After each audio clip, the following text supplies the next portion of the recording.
Hello everyone, welcome back to my YouTube channel. आशा करता हूँ सभी स्वस्थ होंगे। तो बेसिकली 13 जून 2024 को एक पेपर कंडक्ट करवाया गया था।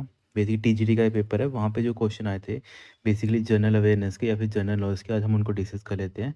यहाँ पे फर्स्ट क्वेश्चन पूछा गया था, हिमाचल प्रदेश में हिम पस्त पत्रिका का प्रशासन कब से हो रहा है। बेसिकली बात की जो हमारे पास हिम प्रतिष्ठा जो मैगजीन है हिमाचल प्रदेश में, वो कब से स्टार्ट हो गई थी। तो ये 1955 से स्टार्ट हो गई थी। तो यहाँ पे डी आपका क्या बन जाता है, यहाँ पे राइट आंसर बन जाता है। देन नेक्स्ट क्वेश्चन जो यहाँ पे पूछा गया था, हिमाचल प्रदेश में मंडी जिले में गुम्मा और द्रंग क्षेत्र की जो मतलब रॉक साल्ट है जो बेसिकली मंडी जिले में है, जिसको हम गुम्मा और द्रंग के नाम से जानते हैं या फिर उस एरिया के नाम से हम जानते हैं। तो ये बेसिकली कौन से ईयर से इसका जो स्टार्टिंग पॉइंट था वो या फिर स्टार्ट होगी, तो ये 1841 से ये स्टार्ट होगी थी। तो यहाँ पे फर्स्ट क्या बन जाता है, आपका राइट आंसर बन जाता है। द नेक्स्ट क्वेश्चन है, हिमाचल प्रदेश में मुख्यमंत्री सुख आश्रय योजना के अंतर्गत राज्य सरकार द्वारा घर बनाने के लिए कुल कितनी वित्तीय सहायता प्रदान की जाती है। तो कितनी मतलब अमाउंट प्रोवाइड किया जाता है गवर्नमेंट के द्वारा, अंडर कौन सी स्कीम है हमारे पास, मुख्यमंत्री सुख आश्रय रोज योजना के अंदर कितने पैसे मतलब आपको प्रोवाइड किए जाते हैं। तो ये नियर अबाउट 3 लाख रुपए आपको प्रोवाइड किए जाते हैं। तो यहाँ पे थर्ड आपका क्या बन जाएगा, राइट आंसर बन जाएगा। द नेक्स्ट क्वेश्चन है यहाँ पे, केंद्र सरकार के इलेक्ट्रॉनिक्स और सूचना प्रौद्योगिकी मंत्रालय द्वारा आयोजित डिजी लॉकर 2025 राष्ट्रीय कार्यालय में हिमाचल सरकार को कौन सा पुरस्कार प्रदान किया गया। बेसिकली एक मतलब अवार्ड दिया जाता है डिजी लॉकर 2025। तो बेसिकली जो वर्कशॉप हुई थी बेसिकली मिनिस्ट्री ऑफ इलेक्ट्रॉनिक्स ने उसको कंडक्ट करवाया था 2025 में। तो उसमें हिमाचल को एक अवार्ड दिया गया था। वो कौन सा अवार्ड था, उसको बोलते हैं हम पीपल फर्स्ट इंटीग्रेशन अवार्ड है। तो यहाँ पे क्या बन जाएगा, सी आपका यहाँ पे राइट आंसर बन जाएगा। है जैसे क्योंकि हिमाचल जो गवर्नमेंट है उसने जो आप जो गवर्नमेंट ने क्या किया है बेसिकली, जो लोग हैं तो लोगों के लिए ध्यान में रखते हुए उन्होंने क्या किया, अलग अलग जो डिजिटल जो एक तरीके से हम बोलते हैं ना कि डिजिटल सेवाएं या फिर ई गवर्नेंस टाइप स्टार्ट किया, जैसे हिम सेवा जिसको बोलते हैं नॉर्मली, तो वो सारी स्टार्ट की थी। तभी हम उन्होंने अवार्ड दिया था। Ministry of electronics and information technology ने हिमाचल को कौन सा people first integration award. The next question है, हिमाचल सरकार ने किस ब्यूरो को आरटीआई के दायरे से बाहर रखा है। सिंपली बोला है कि आरटीआई के बाहर कौन से ब्यूरो के अंदर रखा है। वैसे आपको पता ना चाहिए, हमारा आरटीआई एक्ट है बेसिकली कौन सा है, हम 2005 की बात करते हैं। आरटीआई एक्ट जो हमारे पास आता है, तो यहाँ पे बोला है कि ऐसा कौन सा चीज़ है जो आरटीआई में हिमाचल गवर्नमेंट है उसको बाहर रखती है। तो देखो एज पर अगर हम ऑप्शन देख लेते हैं तो यहाँ पे क्या बन जाएगा कि देखो कोई भी विजिलेंस रिपोर्ट या फिर कोई भी एंटी करप्शन जो ब्यूरो है, इनके ऊपर कभी भी हम एक तरीके से इनके जो वर्क है वह फिर ऐसी वर्क प्रोफाइल है, इनके ऊपर हम आरटीआई वगैरह नहीं एक तरीके से मतलब वो रख सकते हैं। इनके ऊपर आरटीआई रख सकते हैं कि स्टेट विजिलेंस हमारी कैसे काम कर रही है, इनसे इनके थ्रू आप इन्फॉर्मेशन नहीं ले सकते हो। तभी इनको क्या रखा है, बाहर रखा गया है। इन मतलब आरटीआई के अंदर से, मतलब आरटीआई के थ्रू जैसे आप इन्फॉर्मेशन लेते हो ना, तो इनके थ्रू आप इन्फॉर्मेशन नहीं ले सकते हो। जो स्टेट विजिलेंस और एंटी करप्शन है इनकी आप आरटीआई नहीं ले सकते हो। नेक्स्ट क्वेश्चन था, भारत और अमेरिका के बीच में आयोजित होने वाला संयुक्त सैन्य अभ्यास जिसको हम क्या बोलते हैं, वज्र प्रहार। हमेशा याद रखना है कि वज्र प्रहार किसके बीच में चलता है, इंडिया एंड अमेरिका के बीच में। ये काफ़ी बार भी जस्ट पूछा जाता है। तो यहाँ पे सिंपली बात की है कि जो वज्र प्रहार का जो 16th जो एडिशन था या फिर हम ऐसे बोलते हैं कि 16th जो संस्करण था वो कहाँ पे आयोजित हुआ था।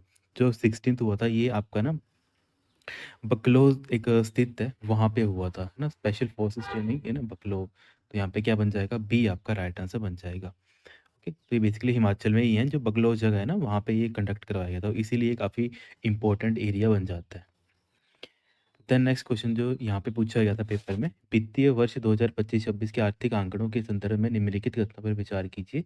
तो यहाँ पे सिंपल लिखा है कि हमारे पास जो भारतीय अर्थव्यवस्था में वृद्धि दर 7.4 रहने का अनुमान है ना। तो फर्स्ट स्टेटमेंट हमारे पास ये दे रखी थी। फिर हमारे पास जो सेकंड स्टेटमेंट दे रखी थी, हिमाचल प्रदेश की आर्थिक वृद्धि दर 8.3 आंकी गई है। देखो जैसे हम बात कर लेते हैं, नॉर्मली तो सभी को पता है कि हमारा जो इंडियन का इकोनॉमी का ग्रोथ रेट है वो एस्टिमेट 7.5 मतलब 4 ही था जब हम 2025-26 फाइनेंशियल ईयर की बात करते हैं। तो फर्स्ट स्टेटमेंट तो हमारी यहाँ पे करेक्ट है। सेकंड जैसे बात करते हैं कि जो हिमाचल प्रदेश का जो हम बोलते हैं ना ग्रोथ रेट एस्टिमेटेड कितना बढ़ सकता है ना नेशनल रेट से, तो या फिर नेशनल रेट से कितना वो हाइयर है, तो वो 8.3% से थोड़ा बहुत हाइयर था। तो दो स्टेटमेंट तो यहाँ पे बिल्कुल करेक्ट है। ये बेसिकली जो सर्वे आता है ना हिमाचल का गवर्नमेंट का सर्वे, वहाँ पे ये डायरेक्टली मतलब हाईलाइट करके ये पॉइंट मेंशन किए होते हैं। नेक्स्ट यहाँ पे दे रखा है, हिमाचल प्रदेश राज्य के प्रति व्यक्ति आय है ना, मतलब देश की प्रति व्यक्ति आय का इतने से अधिक है ना। तो बेसिकली हिमाचल बात की है कि जो Himachal Pradesh state per capita income है जो बेसिकली कितनी है हमारे पास 2,83,626 is higher than the national capita income. Basically याद करिए जो हिमाचल का जो प्रति व्यक्ति आय है वो अगर हम एज़ कंपेयर करें किससे पूरे इंडिया से, तो इंडिया से वो क्या है ज़्यादा है, क्योंकि हिमाचल की कितनी है, इतनी है, तो 2,83,626 है।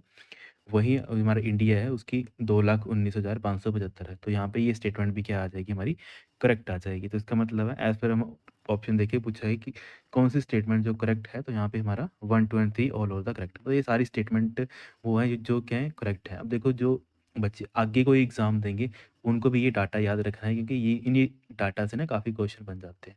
जो भी लेटेस्ट कोई भी एग्ज़ाम देंगे आप, तो यहाँ से क्वेश्चन पूछने की संभावना रहती है। नेक्स्ट क्वेश्चन है, हाल में ही 2026 इलेक्ट्रॉनिक ओपन पुरुष एकल खिताब, जिसको हम क्या बोलते हैं Italian open 2026 men single title, ये किसको दिया गया है? तो आप सभी को पता होना चाहिए ये किसको प्रोवाइड किया गया है। बेसिकली हमारे पास इटली के एक ना प्लेयर है ना, इटली के एक प्लेयर है जिनको हम क्या बोलते हैं जैनिक सिनर। तो यहाँ पे सी आपका क्या बन जाएगा, राइट आंसर बन जाएगा, क्योंकि इन्होंने क्या किया है। और आपने ये भी याद रखना है कि बेसिकली कि जॉन सीना ने ये मास्टर 1000 खिताब जीता है, ये मतलब वो 1000 बार वो विन कर चुके हैं इस चीज़ को, है ना। मास्टर 1000 खिताब भी केवल इस टर्म को बोलते हैं। तो इसका मतलब है यहाँ पे क्या बन जाएगा, सी यहाँ पे राइट आंसर बन जाएगा। अब एग्जाम में आपसे पूछा आ जाता है कि जो जिनको इटालियन ओपन 2026 जिन्होंने जीता है वो कौन सी कंट्री से बिलोंग करते हैं, ये आपने याद रखना है, ये हमारे इटली से बिलोंग करते हैं। द नेक्स्ट क्वेश्चन है, महात्मा गांधी ने प्रवासी भारतीयों के अधिकारों की रक्षा हेतु नटल, या फिर इसको हम क्या बोलते हैं नेटल इंडियन कांग्रेस की स्थापना की। बेसिकली नेटल नहीं है, नेशनल होगा यहाँ पे, कि नेशनल इंडियन की बेसिकली स्थापना की है। इसका संबंध निम्नलिखित में से किस स्थान से है? तो बेसिकली ये कौन से स्थान से है, जब हम बात कर लेते हैं ना, क्योंकि वो उस टाइम पे डरबन या फिर दक्षिण अफ्रीका में थे। एग्जैक्टली जगह डरबन आ जाती है साउथ अफ्रीका में। तो वहाँ पे ना 1840 मतलब 1894 के करीब ना भारतीयों के अधिकारों के लिए मतलब महात्मा गांधी ने क्या किया था, डरबन में एक स्थापना की थी, है ना, नेटल इंडियन कांग्रेस की। तो यहाँ पे क्या बन जाएगा आपका बी, यहाँ पे आपका राइट आंसर बन जाएगा। तो देखो ऐसे तो क्वेश्चन है जो एग्जाम पूछे जाते हैं। अब देखो आपने क्या ना नोट करना है यहाँ पे कि इसकी स्थापना कब हुई थी, मतलब महात्मा गांधी जी ने कब की थी ये 1894 में इसकी स्थापना की थी। बेसिकली जो वहाँ पे इंडियंस थे उनके हितों की रक्षा करने के लिए। नेक्स्ट क्वेश्चन है हमारे पास, भारत के उपराष्ट्रपति के पद हेतु निर्धारित संवैधानिक योग्यताओं के संदर्भ में निम्नलिखित में से कौन सी शर्त आवश्यक नहीं है? एंड बेसिक वही बोला कि regarding the constitutional qualifications of the vice president of India which of the following is not required. तो कौन सी रिक्वायरमेंट नहीं होती है? तो देखो जैसे यहाँ लिखा है the candidate must be a graduate. देखो ये यहाँ पे नॉट रिक्वायर्ड में क्या बन जाएगी, फर्स्ट ही आपकी राइट बन जाएगी, क्योंकि यहाँ पे कहीं पे भी हमारा जो कॉन्स्टिट्यूशन है वहाँ पे ये चीज़ लिखी ही नहीं है कि चाहे हमारा प्रेसिडेंट है, चाहे कोई हमारा वाइस प्रेसिडेंट है, कोई भी है, उनके लिए ग्रेजुएट होना कंपलसरी नहीं है ना, नॉट रिक्वायर्ड है। तो यहाँ पे क्या बन जाएगा, फर्स्ट यहाँ पे राइट आंसर बन जाएगा, है ना। बाकी तो सारी चीज़ें रिक्वायर्ड हैं कि मतलब इंडिया का सिटीज़न होना चाहिए, क्योंकि अब वो कहाँ पे जा रहा है, सेंटर में जा रहा है, वाइस प्रेसिडेंट बनने जा रहा है, तो उसकी मिनिमम एज 35 होनी ही चाहिए, है ना। 35 से आगे तो चलो रिक्वायर्ड है, पर मिनिमम एज उसकी कितनी होनी चाहिए, 35 होनी चाहिए। बाकी यहाँ पे लिखा है कि जो वाइस प्रेसिडेंट है वो बेसिकली हम ऐसे बोल सकते हैं कि वो ऐसा कैंडिडेट होना चाहिए जो अपनी जो क्वालिफिकेशन है वो रख सकता है कि वो राज्यसभा का एक मेंबर है ना। तो राज्यसभा के मेंबर बनने की उसमें क्वालिटी होनी चाहिए, तभी वो किस पोस्ट के लिए जा सकता है, वो वाइस प्रेसिडेंट की पोस्ट के लिए जा सकता है। देन हमारे पास नेक्स्ट क्वेश्चन जो एग्जाम पूछा गया था, यहाँ पे the strategic important Sela tunnel being constructed to provide all weather road connectivity to the Tawang region located in which. देखो तेवांग रीजन कहाँ पे पड़ जाता है, सिंपल, इतना टफ करने की जरूरत नहीं है, सिंपल आपको पता होना चाहिए कि जो आपका तेवांग रीजन है ना, यहाँ पे बात की है कि तवांग रीजन कौन से स्टेट से वो बिलोंग करता है। तो यहाँ पे कौन सा आ जाएगा, यहाँ पे अरुणाचल प्रदेश आपका राइट आंसर बन जाएगा, क्योंकि जो तवांग रीजन है ना अरुणाचल प्रदेश का, उसमें बेसिकली क्या होता है कि जो आपके पास मतलब अगर थोड़ी बहुत भी बारिश हो जाए, फिर कुछ ऐसा ही रीज़न होता है, यहाँ मतलब एक स्ट्रेटेजिकल रीज़न हम इसको बोलते हैं, कि जो अभी मतलब अगर बारिश हो जाए फिर कुछ हो जाए तो एक बोलते हैं ना की एरिया बन जाता है, इंपॉर्टेंट एरिया बन जाता है। तो वहाँ पे अपनी इंडियन आर्मी को स्ट्रेटेजिकली थोड़ा बेनिफिट देने के लिए एक टनल का भी निर्माण किया गया था। तो उस टनल के बारे में पूछा कि वो है कौन से एरिया में, तो अरुणाचल प्रदेश में वो एरिया है। देखो ऐसे क्वेश्चन इसलिए इंपॉर्टेंट बन जाते हैं कि हमारे जो मिलिट्री या फिर आर्मी है, तो आर्मी के कॉन्टेक्स्ट में ये सारी चीज़ें आपको पता होना चाहिए कि हमारी आर्मी कहाँ पे क्या है, कहाँ पे इनकी रिक्वायरमेंट है ना, कौन-कौन से एरियाज़ हैं जहाँ पे आर्मीज़ की ट्रेनिंग हो रही है या फिर नेवी की ट्रेनिंग हो रही है। ये सारी चीज़ें आपको पढ़ के जानी चाहिए एग्ज़ाम में। नेक्स्ट क्वेश्चन है हमारे पास द हेडक्वार्टर ऑफ नेटो। तो नेटो का हेडक्वार्टर सभी को पता है कहाँ पे, बेल्जियम में सर ये है ना, तो यहाँ पे बी आपका क्या बन जाएगा, राइट आंसर बन जाएगा। बाकी मुख्यालय तो आपको पता है ब्रुसेल्स में है बेसिकली, एग्जैक्ट अगर आपको पता होना चाहिए तो उस जगह का नाम ना ब्रुसेल्स है ना, इसको आप लिख सकते हो कि ब्रुसेल्स करके एक जगह आती है कहाँ पे, बेल्जियम में, वहाँ पे है। पर कंट्री पूछी है तो यहाँ पे बेल्जियम क्या बन जाएगा आपका, राइट आंसर बन जाएगा। नेक्स्ट क्वेश्चन था the great mosque of Kilwa. Basically Kilwa की महान जो मस्जिद है, जो मध्यकालीन में सलवाहटी तट्टी के एक महत्वपूर्ण इस्लामी स्थापत्य धरोहर मानी जाती है, निम्नलिखित में से किस देश में वो स्थित है ना। बेसिकली सिंपल बात ये है कि जो हमारे पास ग्रेट मॉस्की ऑफ किलावा है वो कहाँ पे प्रेजेंट है, जो कि इसका एग्जांपल है हमारा एक इस्लामिक आर्किटेक्चर हेरिटेज का एग्जांपल है। तो और ये हमारे पास कौन से मतलब कोट के पार्ट है, फिर हम बोलते हैं ना किस समुद्री तट के पास है, तो सहेली कोट के पास है। तो ये कौन सी कंट्री से बिलोंग करता है, तो ये आपका बन जाएगा तंजानिया। ओके, तो यहाँ पे क्या बन जाएगा, डी आपका राइट आंसर बन जाएगा, क्योंकि ये तंजानिया का एरिया है। अगर आपने कभी मैप में देखा होगा तंजानिया एरिया, तो आप देखते हो कि वो मैक्सिमम क्या है, मतलब इस्लामिक कंट्री ही है तंजानिया वगैरह। तो वहाँ पे उनका जो एक मस्जिद है जो मतलब मिडल, वो बोलते हैं ना मिडिल हिस्ट्री या फिर मिडेवल हिस्ट्री से वो बिलोंग करती है। तो यहाँ पे बी डी आपका क्या बन जाएगा, राइट राइट आंसर बन जाएगा। नेक्स्ट क्वेश्चन था यहाँ पे, in India the special economic zone, जिसको हम SEZ बोलते हैं, और इसका एक्ट भी कितना चलता है, 2005 चलता है, officially came into the force along with the SEZ rule on which date.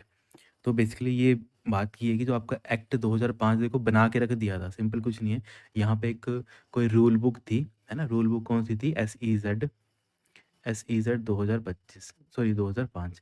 तो जो 2005 ये बना दी गई थी, इसको बनाने के बाद इसको एक्चुअल में लगा स्टार्ट कब किया, मतलब इसको हमने फोर्स कब किया कि अब से ये इस तारीख से ये अब इम्प्लीमेंट होना स्टार्ट हो गई है। बना तो हमने डॉक्यूमेंट पहले दिया था, पर स्टार्ट कब से हुआ, तो स्टार्ट हो गया था आपका 10 फरवरी 2006 से। तो यहाँ पे फर्स्ट आपका क्या बन जाएगा, राइट आंसर बन जाएगा। देखो डॉक्यूमेंट तो उन्होंने तैयार कर लिया, जैसे हमारा संविधान था ना कि बेसिकली नवंबर में उसको बना दिया गया था, पूरे 26 नवंबर को पूरी तरह से उसको बना दिया गया था 1949 में। पर जो लागू हुआ था वो तो फिर आगे जाके 1950 में हुआ था ना, 26 जनवरी 1950 में।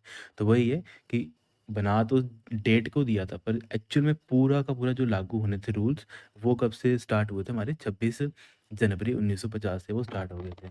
वही SEZ के भी केस में है कि बना तो 2005 में दिया गया था, पर स्टार्ट कब से हो गया था लागू होना, वो 10 फरवरी 2006 से वो स्टार्ट हो गए थे।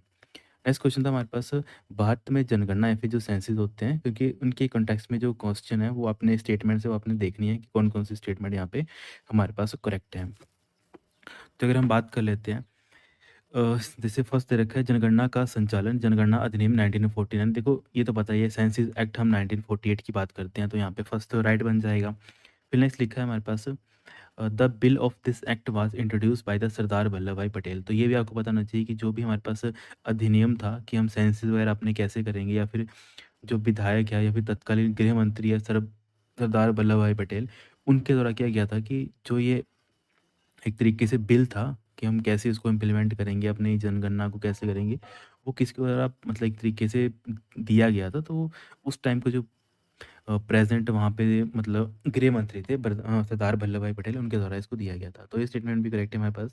द नेक्स्ट आता है कि census is a subject under the state list as per the article 246। देखो जो जब भी जनगणना होती है वो स्टेट लिस्ट के अंदर कभी नहीं आता है, क्योंकि जनगणना हमेशा करवाती कौन है, सेंटर करवाती है। तो थर्ड यहाँ पे क्या बन जाएगा हमारा, गलत बन जाएगा।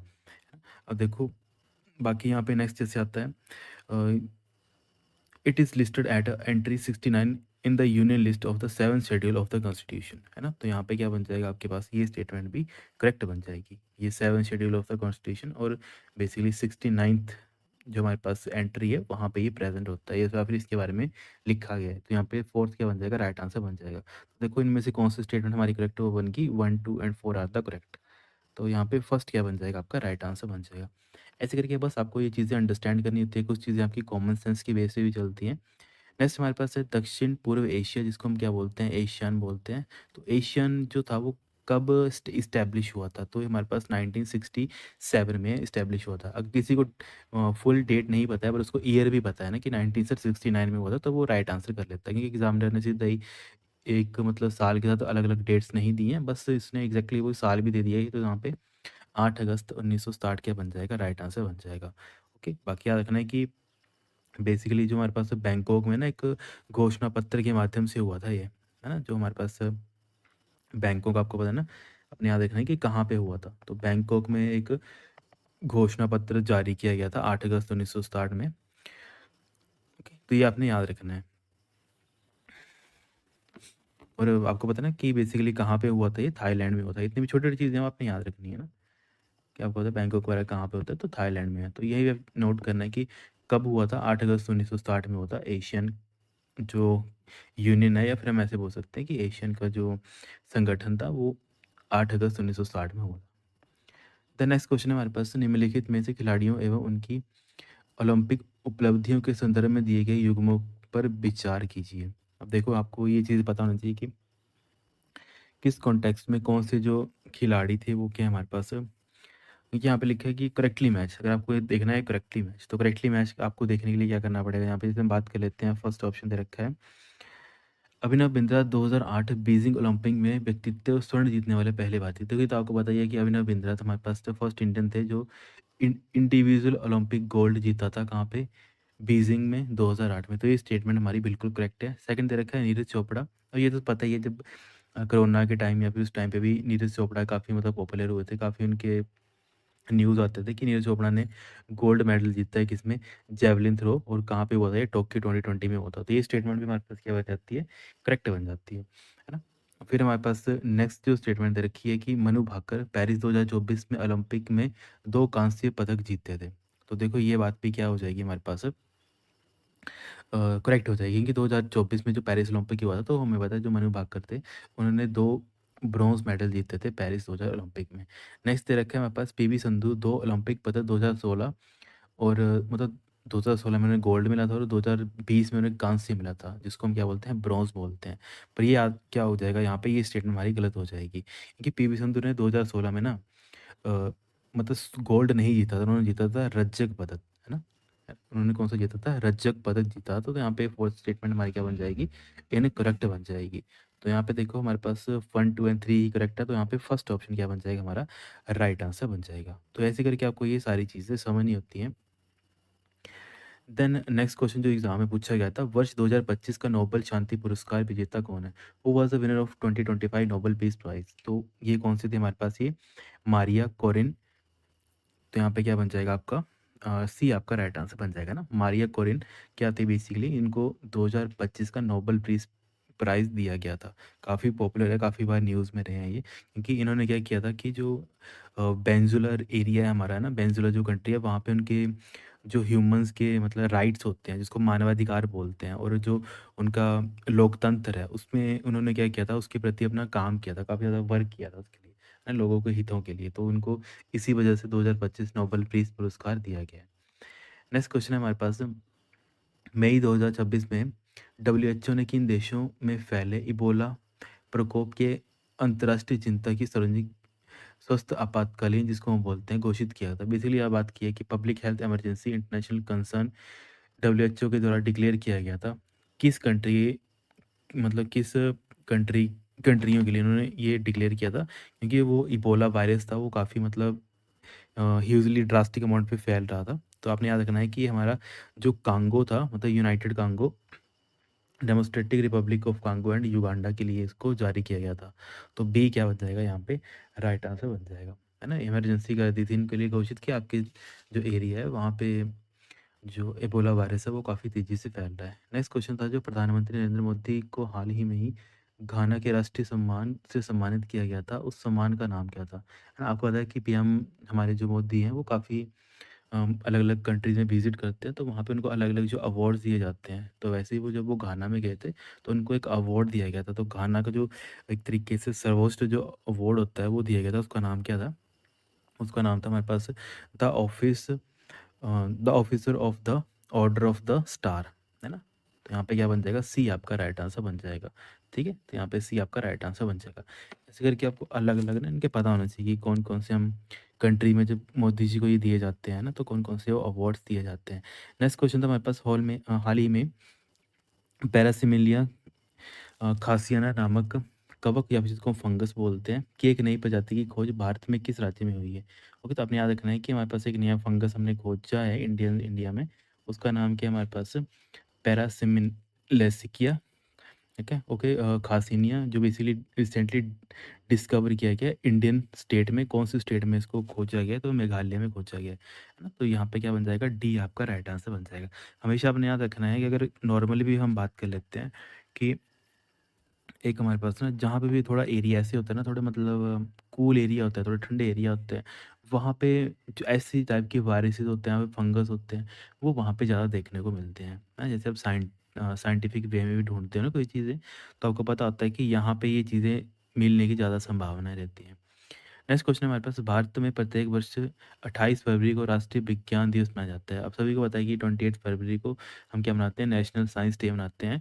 What was the theme? इसकी थीम क्या थी जो हमारे पास अभी रिसेंटली हुआ था? इसकी थीम क्या थी? इसकी थीम थी हमारे पास, इसको बोलते हैं वुमेन्स इन साइंस, है ना? तो यहाँ पे क्या बन जाएगा? Womens in science and catalysing Viksit Bharat. तो सी आपका क्या बन जाएगा? यहाँ पे राइट आंसर बन जाएगा।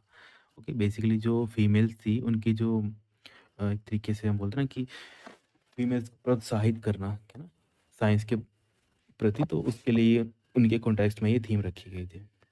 नेक्स्ट क्वेश्चन है हमारे पास, 15 अप्रैल 2026 को बिहार के मुख्यमंत्री के रूप में किसने शपथ ली? तो किसने शपथ ली है बिहार के? तो अभी देखो, पहले तो हम पता है नीतीश कुमार थे, पर उसके बाद क्या हो गया था? नए हमारे पास आ गए थे, उनका नाम क्या था? सम्राट चौधरी। तो यहाँ पे क्या बन जाएगा? सी आपका राइट आंसर बन जाएगा, क्योंकि ये रिसेंटली की बात की है, 15 अप्रैल 2026 की। नेक्स्ट क्वेश्चन है हमारे पास, वर्तमान में तमिलनाडु के राज्यपाल कौन है? प्रेजेंट में हमारे पास जो गवर्नर है तमिलनाडु के, वो कौन है? तो आप सभी को पता है कौन सा है हमारे पास? आर एन रवि, है ना? क्या बन जाएगा? आर एन रवि क्या बन जाएगा? राइट आंसर बन जाएगा, है ना? जिसको हम क्या बोलते हैं? रविंद्र नारायण रवि बोलते हैं, है ना? आर से क्या बन जाता है हमारे पास? रविंद्र, और एन से बना जाता है हमारे पास नारायण। नारायण रवि इनका पूरा नाम है। ये बेसिकली ये गवर्नर है किसके? तमिलनाडु के। नेक्स्ट क्वेश्चन है हमारे पास, 2026 में तमिलनाडु विधानसभा चुनाव में टीवी ने कितनी सीटें जीती थी, है ना? मतलब आप बात की है कि टीवी के ने बेसिकली, जब हम बात करें तमिलनाडु जो विधानसभा है, वहाँ पे उन्होंने कितनी सीट्स ऑक्यूपाई की थी या फिर कितनी सीट्स उन्होंने जीती थी? तो आपने याद रखना है कि उन्होंने 108 सीटें जीती थी, है ना? जो आप अभी देखते हो ना, अभिनेता जो काफ़ी पॉपुलर है ना, जो विजय हम बोलते हैं जिनको, विजय के द्वारा क्या किया, मतलब उन्होंने सिंगली 108 सीटें उन्होंने जीत ली थी।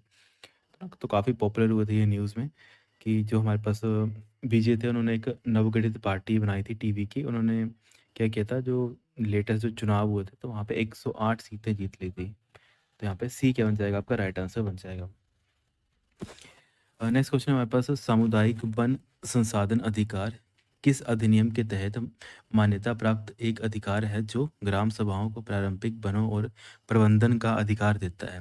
बेसिकली बात की है community forest resource right which gave the Gram Sabha the right to manage traditional forest are recognized under which act? तो ये कौन से एक्ट के अंदर हम रिकॉग्नाइज करते हैं इनको? हम इनको करते हैं फॉरेस्ट राइट एक्ट 2006।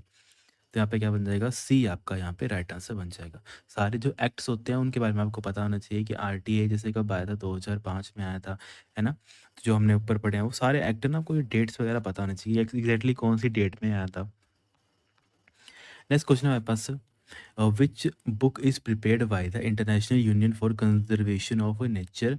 इसको हम क्या बोलते हैं? IUCN बोलते हैं, है ना? अंतर्राष्ट्रीय प्रकृति संरक्षण संघ के द्वारा बेसिकली तैयार की गई है। तो उस बुक का नाम क्या है? तो उस बुक का नाम बन जाता है हमारे पास रेड डाटा बुक। तो यहाँ पे बी हमारा क्या बन जाएगा? राइट आंसर बन जाएगा। देखो यहाँ पे क्या है, international union of conservation of nature, है ना? कि बेसिकली जो ऐसी स्पीशीज़ या फिर एलिमेंट या फिर जो हमारे पास एनिमल्स हैं या फिर जो प्लांट्स हैं, वो एक तरीके से डेंजर जोन में है, उनको किस में डाला जाता है? रेड डाटा बुक के अंदर डाला जाता है। तो ये सारी चीज़ें क्या करनी पड़ती है आपको? नोट करनी होती है। नेक्स्ट क्वेश्चन हमारे पास है, किन्नौर जिले में स्थित जंगी थोपन पोवारी जल विद्युत परियोजना की क्षमता कितनी है? बेसिकली जो अगर होता है किन्नौर में क्या एक परियोजना चलती है, उस नाम परियोजना का नाम क्या है? जांगी Thopan Pavri hydro electric project. तो इसकी जो कैपेसिटी है, कितनी पावर आउटपुट पे प्रोड्यूस करता है तो ये 780 मेगावाट प्रोड्यूस करता है। तो यहाँ पे सी आपका क्या बन जाएगा, राइट आंसर बन जाएगा। अब देखो किन्नौर में है तो ये कौन सी नदी के ऊपर होगा, ऑब्वियसली सर ये सतलुज नदी के ऊपर होगा, है ना। छोटे फैक्ट्स होते हैं जो एक क्वेश्चन याद बनते हैं। सतलुज नदी के ऊपर है और इसका नाम क्या है, जानकी थोपान बावरी हाइड्रो इलेक्ट्रिक प्रोजेक्ट। कितनी क्षमता का है, 780 क्षमता का ये है। नेक्स्ट क्वेश्चन है हमारे पास, हिमाचल प्रदेश में पंचायती राज चुनावों में किस वर्ष प्रथम बार महिलाओं को 50% आरक्षण दिया गया था। तो 50% रिजर्वेशन कब दिया गया था, तो ये ज़्यादा पुरानी बात नहीं है, ये 2010 की बात है। 2010 इलेक्शन में ना 50% रिजर्वेशन दिया था फर्स्ट टाइम। कहाँ पे, हमारे जो पंचायती राज इलेक्शन हुए थे, इनके अभी रिसेंटली भी काफ़ी इलेक्शन हो रहे हैं, पंचायती राज इलेक्शन हो रहे हैं, हुए थे अभी, तो उसी वे में ये क्वेश्चन पूछ लिया गया है। फिर हमारे पास जो नेक्स्ट क्वेश्चन था, लिखा था the Himachal Pradesh crop diversification promotion project, जिसको हम HPCDP बोलते हैं, is being implemented to ensure sustainable agriculture growth, increased farmers income, promote higher value crops, which organisation finances this project. Simply बात की है कि हमारे पास एक, हम बोलते हैं, अगर हम हिंदी में पढ़े इसको, हिमाचल प्रदेश फसल विविधीकरण संवर्धन परियोजना को हिमाचल प्रदेश में कृषि क्षेत्र के निरंतर विकास को सुनिश्चित करने, किसानों की आय बढ़ाने और पारंपरिक फसलों के स्थान पर उच्च मूल्य वाली फसलों को बढ़ावा देने के उद्देश्य के लिए, यहाँ पे बोला है कि किस परियोजना को किस संस्था के द्वारा वित्तो पोषित किया गया है, मतलब फाइनेंस्ड किया गया है। तो किसके द्वारा किया गया होगा, ऑब्वियसली सर ऐसे ऐसे क्वेश्चन हमें फाइनेंस कौन करता है ना। अगर हम बात कर लेते हैं कि फाइनेंस कौन करेगा, ये हमें फाइनेंस किया गया था जापान इंटरनेशनल कोऑपरेशन एजेंसी के द्वारा, है ना। तो यहाँ पे क्या बन जाएगा, डी आपका राइट आंसर बन जाएगा। ओके, नेक्स्ट यहाँ पे कुछ इंग्लिश के क्वेश्चन पूछे गए थे, इनको हम देख लेते हैं।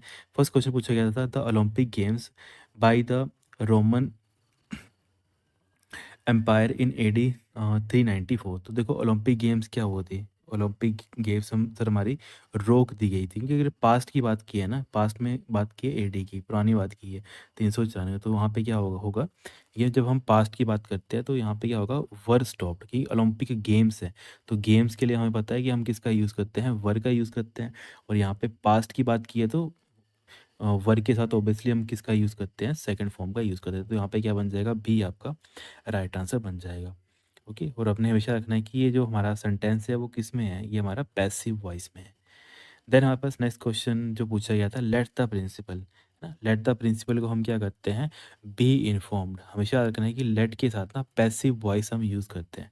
जब भी लेट आता है ना, लेट के साथ हम किसका यूज़ करते हैं, हम पैसिव वॉइस का यूज़ करते हैं। तो पैसिव वॉइस जब हम यूज़ करते हैं तो पैसिव जो हमारा वॉइस आ जाएगा, तो पैसिव वॉइस हमारे पास क्या बन जाएगा, बी इन्फॉर्म हमारे पास बन जाएगा, है ना। लेट के साथ हमेशा पैसिव वॉइस में क्या होता है, बी प्लस हम जो थर्ड फॉर्म ऑफ वर्ब होती है उसका हम यूज़ करते हैं। ये कुछ इंपॉर्टेंट पॉइंट आते हैं, इनको भी आपने नोट करना है। तो यहाँ पे बी इन्फॉर्म एक ही जगह पे था, तो बी आपका क्या बन जाएगा, राइट आंसर बन जाएगा। द नेक्स्ट क्वेश्चन था, यहाँ पे बोला है कि आपको अप्रोप्रिएट वर्ड का यूज़ करना है। He said to his friend work hard, he fill in the blank his friend to work hard. Basically वही बात की है, मतलब यहाँ पे उसने क्या किया, अपने फ्रेंड को क्या किया, उसने अपने फ्रेंड को एडवाइस दी। उसने क्या किया, अपने फ्रेंड को एडवाइस दी, है ना। उसने बोला कि अपने फ्रेंड को कि आपको क्या करना है, मेहनत ज़्यादा करनी है। एडवाइस कर रहे हैं, जैसे आप क्या करते हो, अपने फ्रेंड को एडवाइस देते हो, है ना। उसको सजेशन थोड़ा ना देते हो कि ये तुझे ये करना है, ये कर ले, वो कर लेना। आप उसको सलाह देते हो, एडवाइस देते हो। तो यहाँ पे ए आपका क्या बन जाएगा, राइट आंसर बन जाएगा। क्योंकि आप जब अपने फ्रेंड को बोलते हो ना कि आप अपना कड़ी मेहनत करो, तो कड़ी मेहनत करना क्या होता है, एक सलाह देनी होती है अपने फ्रेंड को। नेक्स्ट क्वेश्चन था, the mother said who did that, the mother asked, है ना। बेसिकली यहाँ बोला है कि क्वेश्चन था कि the mother said who did that, तो इसका जब हम उल्टा बनाते हैं तो कैसे बन जाएगा ये, हम बोलते हैं कि the mother asked who had done that. क्योंकि यहाँ पे क्या है कि डायरेक्ट स्पीच में ना सिंपल पास्ट डिड का को हमने क्या किया, indirect past perfect had done में हमने क्या कर दिया, उसको चेंज कर दिया है। तो यहाँ पे क्या बन जाएगा, एज पर ऑप्शन हमारे पास हैड डन दैट हमारे पास बन जाएगा, है ना। तो ऐसे करके आपने ये सारी चीज़ें अंडरस्टैंड करनी होती है। नेक्स्ट क्वेश्चन था हमारे पास, द बुक इज लाइंग, है ना। बुक कहाँ पे है, बेसिकली सर बुक हमारी फ्लोर के ऊपर है। तो जब भी किसी कोई आइटम ना किसी चीज़ के ऊपर होती है तो इसको हम क्या बोलते हैं, ऑन द, है ना। तो यहाँ पे क्या बन जाएगा, ऑन द फ्लोर। तो यहाँ पे फर्स्ट आपका राइट आंसर बन जाएगा। हमेशा याद रखना है कि ऑन कहाँ पे होता है, जब भी ना कोई भी ऑब्जेक्ट है या फिर कोई भी वस्तु है ना, किसी सतह या फिर फर्श के ऊपर रखी जाती है, तो हमें वहाँ पे ऑन प्रेपोजिशन का यूज़ करना होता है। हमेशा ये चीज़ आपने माइंड में रखनी है। नेक्स्ट है हमारे पास, दिस इज़ द नाइफ। यहाँ पे लिखा है this is knife fill in the blanks which is the murder was committed. मतलब ये वो चाकू है जिसके द्वारा ना खून किया गया है। तो देखो कोई भी ऐसा ऑब्जेक्ट, जैसे मान लेते हैं ये आगे आप, है ना, आप तो नहीं आगे, चलो मान लेते हैं आगे कोई खूनी, खूनी के हाथ में क्या है, यहाँ पे चाकू है मान लेते हैं, है ना। तो जो खूनी के हाथ में जो औजार है, अब ये औजार से क्या करेगा, ऑब्वियसली सर दूसरे पर्सन का क्या करेगा, कत्ल करेगा, है ना। तो जो भी एक ऑब्जेक्ट है जिसके थ्रू आप किसी को, किसी के मतलब ऑब्जेक्ट के थ्रू आप क्या कर रहे हो, कोई भी एक्शन परफॉर्म कर रहे हो, है ना, कोई भी हथियार है तो कोई भी चीज़ है जिसके थ्रू आप कोई एक्शन परफॉर्म कर रहे हो, तो उसके साथ हम क्या करते हैं, हमेशा हम विद का यूज़ करते हैं। तो यहाँ पे क्या बन जाएगा कि this is the knife with which the murder was committed, मतलब ये वो चाकू है या फिर ये जो हथियार है इसके द्वारा खून किया गया है ना। तो वो आपने याद रखना है, किसी भी मतलब कोई भी इंस्ट्रूमेंट है या फिर कोई भी आपके पास ऑब्जेक्ट है, उसके लिए हम किस, उसको बताने के लिए हम किसका यूज़ करते हैं, विद का यूज़ करते हैं। नेक्स्ट हमारे पास आता है, यहाँ पे लिखा है कि identify the type of sentences from the alternative. देखो टाइप ऑफ सेंटेंसेस आपको बताने हैं। तो फर्स्ट दे रखा है यहाँ पे, his father died and this added to his difficulties, है ना। बेसिकली यहाँ पे क्या है, यहाँ पे हमने दो चीज़ों को ऐड ऑन किया है। देखो यहाँ पे पहला सेंटेंस ये है, फिर दूसरा सेंटेंस हमारे पास ये है, और इन दोनों को हमने जोड़ा है with the help of and. तो जो इस टाइप के सेंटेंसेस होते हैं जहाँ पे हम एंड का यूज़ करते हैं, इनको हम क्या बोल देते हैं, कंपाउंड सेंटेंसेस बोल देते हैं। तो यहाँ पे बी आपका राइट आंसर बन जाएगा, है ना। यहाँ पे पहला क्या है, हिज फादर डाइड, कि वो उसके फादर मरे, है ना। फिर हमने लास्ट में बोला, और ये यहाँ पे देखो उसके फादर की मतलब मृत्यु हो गई, और क्या हुआ, this added to his difficulty, उसने क्या किया, उसकी जो डिफिकल्टीज थी उनको और बढ़ा दिया। ओके, इन दोनों अलग अलग सेंटेंसेस को जोड़ दिया हमने, तो उनको इकट्ठा कर दिया, तो कंपाउंड सेंटेंस हमने इनको बना दिया। नेक्स्ट क्वेश्चन है, he died in a place where he was born. Basically वो मतलब वहाँ पे मरा जहाँ पे उसका बर्थ हुआ था। तो ये किस टाइप का कौन सेंटेंस आ जाता है, हमारे पास कॉम्प्लेक्स सेंटेंस के अंदर आ जाता है, क्योंकि इसमें क्या होता है, जो हमारे पास मेन क्लाउज है, मेन क्लाउज कौन सा है हमारे पास, वेयर, है ना। ये तो आपको होता है मेन क्लाउज क्या है हमारे पास, यहाँ पे मेन क्लाउज हमारे पास बन जाता है वेयर। मतलब शुरुआत कहाँ से हमारी, जहाँ पे वो पैदा हुआ ना वहीं पे उसकी मृत्यु हुई। समझ रहे हो ना क्या हुआ, कि ये सेंटेंस हमारा पहले आ रहा है, ये सेंटेंस हमारा बाद में आ रहा है। मतलब कोई लिखा ऐसे किया है कि आपको मतलब घुमाने के लिए, जैसे इन जनरल आप सोचो तो क्या है, वो वहीं पैदा हुआ जहाँ, मतलब वो वहीं जहाँ पे वो पैदा हुआ वहीं पे वो मरा, है ना। तो ऐसे करके क्या किया जाता है, जो आपके कॉम्प्लेक्स सेंटेंसेस होते हैं ऐसे लिखे जाते हैं। हमेशा याद रखना है कि जो कॉम्प्लेक्स सेंटेंस होता है ना, इसमें जो मेन क्लाउज होता है या फिर जो आपका वेयर होता है, वेयर से होने वाले जो सबऑर्डिनेट क्लाउज होते हैं उसको हम क्या बोलते हैं, बेसिकली कॉम्प्लेक्स सेंटेंसेस हम बोल देते हैं। नेक्स्ट क्वेश्चन है हमारे पास, choose the appropriate word to complete the idiom. तो इडियम यहाँ पे आपको कंप्लीट करना है, as dead as doornail, है ना। तो यहाँ पे क्या बन जाएगा, सी आपका राइट आंसर बन जाएगा।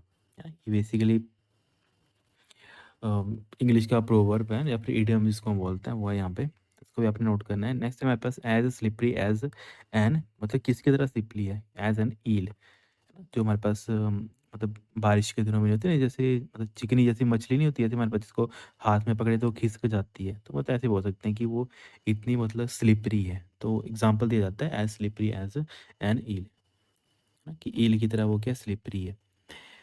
फिर यहाँ पे लिखा है कि choose the correct antonym. Basically आपको क्या बताना है, मतलब उसका डुप मतलब बताना है कि उसका उल्टा शब्द क्या है, विपरीत शब्द क्या है ना। तो मैग्नीशियस का उल्टा शब्द क्या बन जाता है आपके पास, ये बन जाता है, बेसिकली मैग्नीशियस होता है क्या, इसको हम बोलते हैं कोई काइंड पर्सन है, फिर जो काफ़ी काइंड है, दयालु जिसको बोलते हैं ना हम हिंदी में, है ना। तो दयालु हमारा बन जाता है मैग्नामीशियस बोल देते हैं। तो उसका जस्ट उल्टा क्या होगा, उसका असर हमारे पास उल्टा बन जाएगा कि मतलब प्रतिशोध, या फिर उसको बोल देते हैं कि विंडिक्टिव आ जाएगा हमारे पास राइट आंसर, है ना। तो एज अगर हम बिल्कुल अप्रोप्रिएट देखें तो मैग्नीमिशियस का क्या बन जाता है, विंडिक्टिव क्या बन जाता है, राइट आंसर बन जाता है ना। विंडिक्टिव को हम बोलते हैं प्रतिशोधी बोल देते हैं, है ना। जैसे एक बंदा काफ़ी मतलब उदार है या फिर दयालु है एक टाइप का, तो दूसरा एक तरीके से पर का मतलब बिल्कुल ही प्रतिशोधी है ना? कि उसको किसी से कोई लेना देना नहीं है, उस टाइप के जो पर्सन होते हैं। नेक्स्ट हमारे पास आता है, टेक्टिटर्न। तो टेक्टिटर्न क्या होता है? टेक्टिटर्न को हम बोलते हैं कि जो बंदा ना काफ़ी कम बोलता है। ओके, कुछ पर्सन होते हैं ना वो काफ़ी मतलब कम बोलते हैं।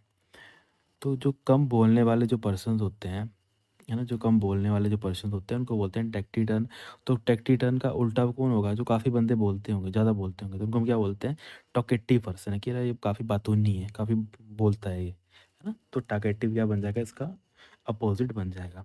फिर नेक्स्ट है यहाँ पे प्रूडेंट। तो प्रूडेंट हम किसको बोलते हैं? प्रूडेंट हम बोलते हैं कि जो काफ़ी मतलब ऐसे बोलते हैं ना सिंसियर या फिर समझदार, जिसको हिंदी में बोलते हैं, है ना? कि वो सर हमारे पास जो मेरा दोस्त है वो काफ़ी समझदार है।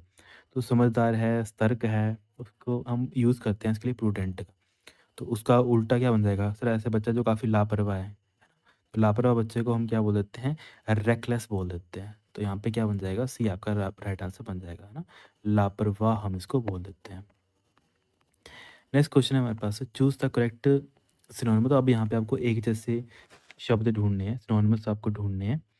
तो फर्स्ट लिखा है यहाँ पे एनिग्मा, है ना? तो एनिग्मा क्या होता है? एनिग्मा बेसिकली हम बोलते हैं कि मतलब कोई रहस्य, है ना? इसको बोलते हैं रहस्य, मिस्ट्री जिसको बोलते हैं, पहेली हम इसको बोल देते हैं। तो वैसे मैंने आपको राइट आंसर बता ही दिया कि एनिग्मा क्या होता है? मिस्ट्री होती है ना? जिसको हम पहेली भी बोल देते हैं या फिर रहस्य भी बोल देते हैं। फिर हमारे पास आता है यहाँ पे कैंडिड। तो कैंडिड क्या होता है? कैंडिड होता है जो हमारे पास काफ़ी ऑनेस्ट पर्सन होता है, मतलब ईमानदार होता है जो, है ना? तो ईमानदार जो पर्सन होता है उसको हम कैंडिड बोलते हैं। तो यहाँ पे फर्स्ट आपका क्या बन जाएगा?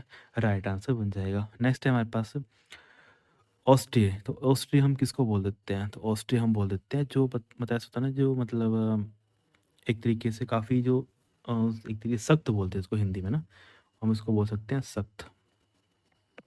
ओके, तो जो हमारे पास सख्त जो पर्सन्स होते हैं या फिर एक समय वैसे बोलते हैं कि बार सख्त के लिए यूज़ किया जाता है, कि बार ऐसे बोलते हैं कि काफ़ी नॉर्मल पर्सन है, या फिर कई बार हम इसको बोलते हैं कि सर वो काफ़ी कठोर है ना? नॉर्मल या फिर कठोर है काफ़ी, तो उसके लिए हम इसको यूज़ करते हैं ऑस्ट्री को। तो ऑस्ट्री का जस्ट क्या बन जाएगा? एग्जैक्टली सेम, तो स्ट्रिक्ट यहाँ पे बन जाएगा कि वो काफ़ी क्या है? कठोर है। यहाँ पे क्वेश्चन है, choose the correctly spelled word. आपको यहाँ पे बताना है कि यहाँ पे कौन सा वर्ड है जो करेक्टली स्पेल्ड किया गया है। देखो यहाँ पे मेडिटेरियन के बारे में बात की है, तो मेडिटेरियन बेसिकली जो हमारे पास भूमध्य सागर होता है ना, उसकी स्पेलिंग क्या होती है इंग्लिश में? मेडिटेरियन सी जिसको बोलते हैं। तो यहाँ पे एज पर ऑप्शन देख लेते हैं, तो देखो MEDITERRAN। तो यहाँ पे फर्स्ट यहाँ पे क्या बन जाएगा? राइट आंसर बन जाएगा। ओके, ये हमारे मेडिटेरियन के क्या होते हैं? राइट आंसर होते हैं। कि डबल आर होता है तो यहाँ पे ये गलत आ जाता है, यहाँ पे ये गलत आ जाता है, और मेडिटेरियन में ना आई नहीं आता है, ई आता है यहाँ पे। तो यहाँ पे फर्स्ट क्या बन जाएगा? आपका राइट आंसर बन जाएगा। नेक्स्ट क्वेश्चन है, choose the correctly spelled word. अब फिर से आपको करेक्टली स्पेल्ड वर्ड ढूंढना है, जिसको हम क्या बोलते हैं? लेफ्टिनेंट, है ना? हिंदी में ऐसे हम लेफ्टिनेंट बोलते हैं ना, और इंग्लिश में ल्यूटिनेंट की बार उसको बोल देते हैं। तो उसके राइट आंसर क्या होते हैं? तो हमेशा आपने याद रखना है वो एल से स्टार्ट होता है। LIEUTENANT हम उसको बोलते हैं। तो वहाँ पे फर्स्ट आपका क्या बन जाएगा? राइट आंसर बन जाएगा। तो बाकी सारे क्या बन जाएंगे? इनकरेक्ट हमारे बन जाएंगे। नेक्स्ट क्वेश्चन है, विच सेंटेंस इज ग्रामेटिकली करेक्ट। तो ग्रामेटिकली हमारे पास यहाँ पे कौन सा सेंटेंस करेक्ट है?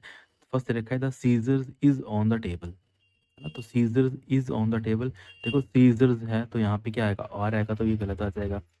फिर सेकंड रखा है the scissors are on the table, तो ये हमारे क्या हो जाएगा? बी हमारा करेक्ट हो जाएगा ना। कि सीजर्स कहाँ है हमारे? ये यहाँ पे मैंने वही चीज़ आपको बोला है कि कोई चीज़ अगर आपने किसी के ऊपर रखी है या फिर किसी के ऊपर रखी गई है, तो उसके लिए हम ऑन का यूज़ करते हैं। तो सीजर्स आर, क्योंकि सीजर्स क्या होते हैं? हमेशा पेयर में होते हैं।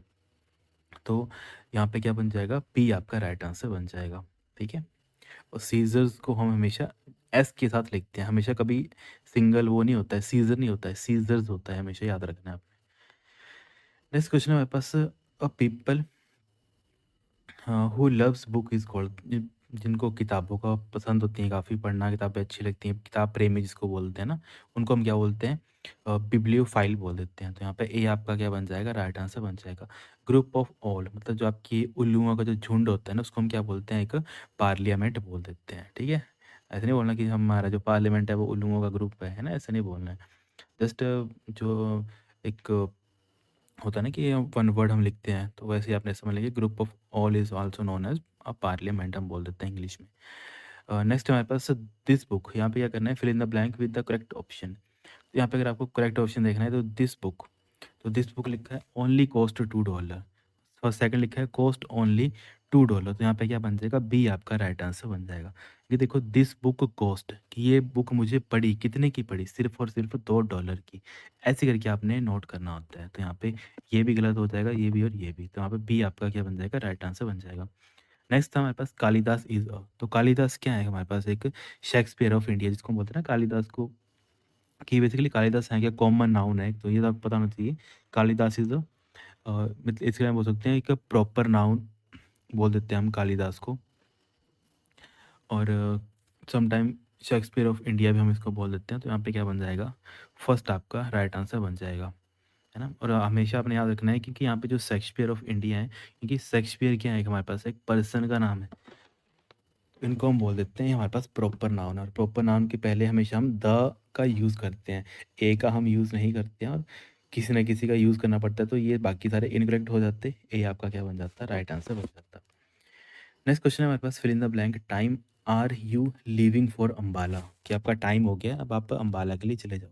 या फिर हम ऐसे बोलेंगे कि व्हाट टाइम, सिंपली अगर बोलना हो कि हम पूछेंगे कि कौन सा टाइम है। अगर आपको कोई एग्जैक्ट टाइम हमेशा याद रखना है कि एक यूज़ की जाती है इंग्लिश में व्हाट टाइम। तो व्हाट टाइम हमेशा तब यूज़ किया जाता है जब आपको कोई एक एग्जैक्ट टाइम पूछना होता है। अगर मुझे आपसे एग्जैक्ट टाइम पूछना है कि आपकी क्लास कब लगेगी, है ना, तो उसके लिए हमें हमेशा किसका यूज़ करना पड़ता है, व्हाट टाइम का यूज़ करना पड़ता है। तो यहाँ पे क्या बन जाएगा, what time are you living for Ambala, कि आप किस समय एग्जैक्टली आप जा रहे हो अम्बाला के लिए। तो यहाँ पे सी आपका राइट आंसर बन जाएगा। द नेक्स्ट क्वेश्चन है, fill in the blank with the correct form of verb. अब यहाँ पे वर्ब आपको बतानी है कि कौन सी वर्ब यहाँ पे ठीक है। फर्स्ट दे रखा है I work harder than you, मतलब देन यू, तो यहाँ पे क्या बन जाएगा आपके पास कि मैं आपसे ज़्यादा मतलब हार्ड वर्क करता हूँ, है ना। I work harder than you worked, तो यहाँ पे क्या बन जाएगा, फर्स्ट ही राइट आंसर बन जाएगा। क्योंकि यहाँ पे क्या दिखाया गया है, पैरेललिज्म को दिखाया गया है। अगर ये एक सेंटेंस हमारा पास्ट में है तो दूसरा भी हमारा पास्ट में ही आएगा। नेक्स्ट है हमारे पास या फिर I fill in the blank exercise daily. जब भी हम रेगुलरली कोई चीज़ की बात करते हैं तो उसके लिए हम किसका यूज़ करते हैं, उसके लिए हम सर हमेशा सिंपल सेंटेंस का या फिर सिंपल प्रेजेंट का यूज़ करते हैं। तो यहाँ पे आप मुझे खुद बताओ सिंपल प्रेजेंट कौन सा है, ये पास्ट कंटिन्यूस है ना, ये हमारे पास सॉरी ये हमारे पास प्रेजेंट कंटिन्यूस था। उसके बाद हमारे पास हैव और हैज़, ये हमारे पास उसमें चला जाता है ना, प्रेजेंट परफेक्ट कंटिन्यूस में चला जाता है, तो ये भी गलत हो जाएगा। हैड हमारा पास्ट में चला जाता है, ये तो हमारा वैसे ही गलत है। तो यहाँ पे डी आपका राइट आंसर बन जाएगा। नेक्स्ट क्वेश्चन है, I fill in the blank him yesterday. मैंने क्या किया, उसको पिछले कल देखा, है ना। आप ऐसे बोलते हो ना कि मैंने उसको पिछले कल देखा, तो पिछले कल मतलब पास्ट, पास्ट मतलब सा, है ना। तो बीते हुए समय की जब भी आपको बताना होता है तो सिंपल आप इसका यूज़ करते हो, पास्ट का यूज़ करते हो। नेक्स्ट क्वेश्चन हमारे पास, choose the correct option to fill the blank. तो I wish I fill in the blank help you, मतलब मैं मतलब मैं ऐसे ही करता हूँ कि मुझे मैं विश करता हूँ कि मतलब ऐसे बोलते हैं ना कि यार मैं विश करता हूँ कि काश मैं तेरी हेल्प कर सकता। तो जब भी इस टाइप की मतलब अनरियल सिचुएशंस आती हैं ना, या फिर जो आपकी डिज़ायर आती है, अनरियल डिज़ायर जो आती है, फिर सिचुएशंस आती हैं, जैसे आप बोलते हो कि आई विश आई समथिंग, है ना, तो उसके लिए हम हमेशा किसका यूज़ करते हैं, कुड का यूज़ करते हैं। क्योंकि कोई चीज़ हैपन हो चुकी होती है, जस्ट आपको क्या करना है, उसको व्यक्त करना है ना। कैसे बोलते हैं कि अगर आपके साथ पास्ट में कुछ हुआ था तो हम बोलते हैं काश मेरा तेरे लिए उस टाइम पे कुछ कर पाता, बोलते हो ना आप अपने फ्रेंड को। तो उस टाइम पे आप क्या बोलते हो कि यार काश मैं कर पाता, तो पाता मतलब इन द पास्ट की आप बात कर रहे हो। उस वे में हम किसका यूज़ करते हैं, कुड का यूज़ करते हैं।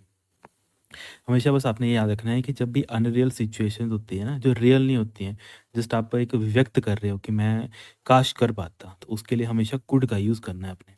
नेक्स्ट क्वेश्चन है, if he had informed me I fill in the blank vigilant, तो इसका क्या बन जाएगा, इसका आपका बन जाएगा मतलब I would have been vigilant, क्योंकि यहाँ पे क्या है, कंडीशन की बात की गई है कि इफ़ ही हैड इन्फॉर्म्ड मी, अगर वो मुझे इन्फॉर्म करता तो मैं क्या करता, तो मैं सर उसकी ज़रूर मतलब एक तरीके से बोलते हैं ना कि I would have been vigilant दिया, तो यहाँ पे क्या बन जाएगा, वुड हैव बीन, यहाँ पे क्या बन जाएगा, राइट आंसर बन जाएगा।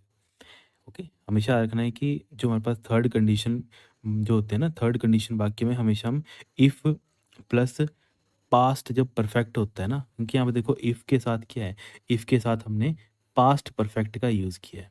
दो कंडीशन आपने याद रखनी है कि सर जब हम इफ़ के साथ पास्ट परफेक्ट का यूज़ करते हैं।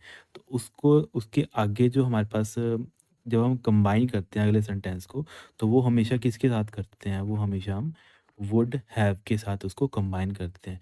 वुड हैव के साथ हमेशा हमारे पास कौन-सी फॉर्म ऑफ वर्ब लगती है? थर्ड फॉर्म ऑफ वर्ब लगती है।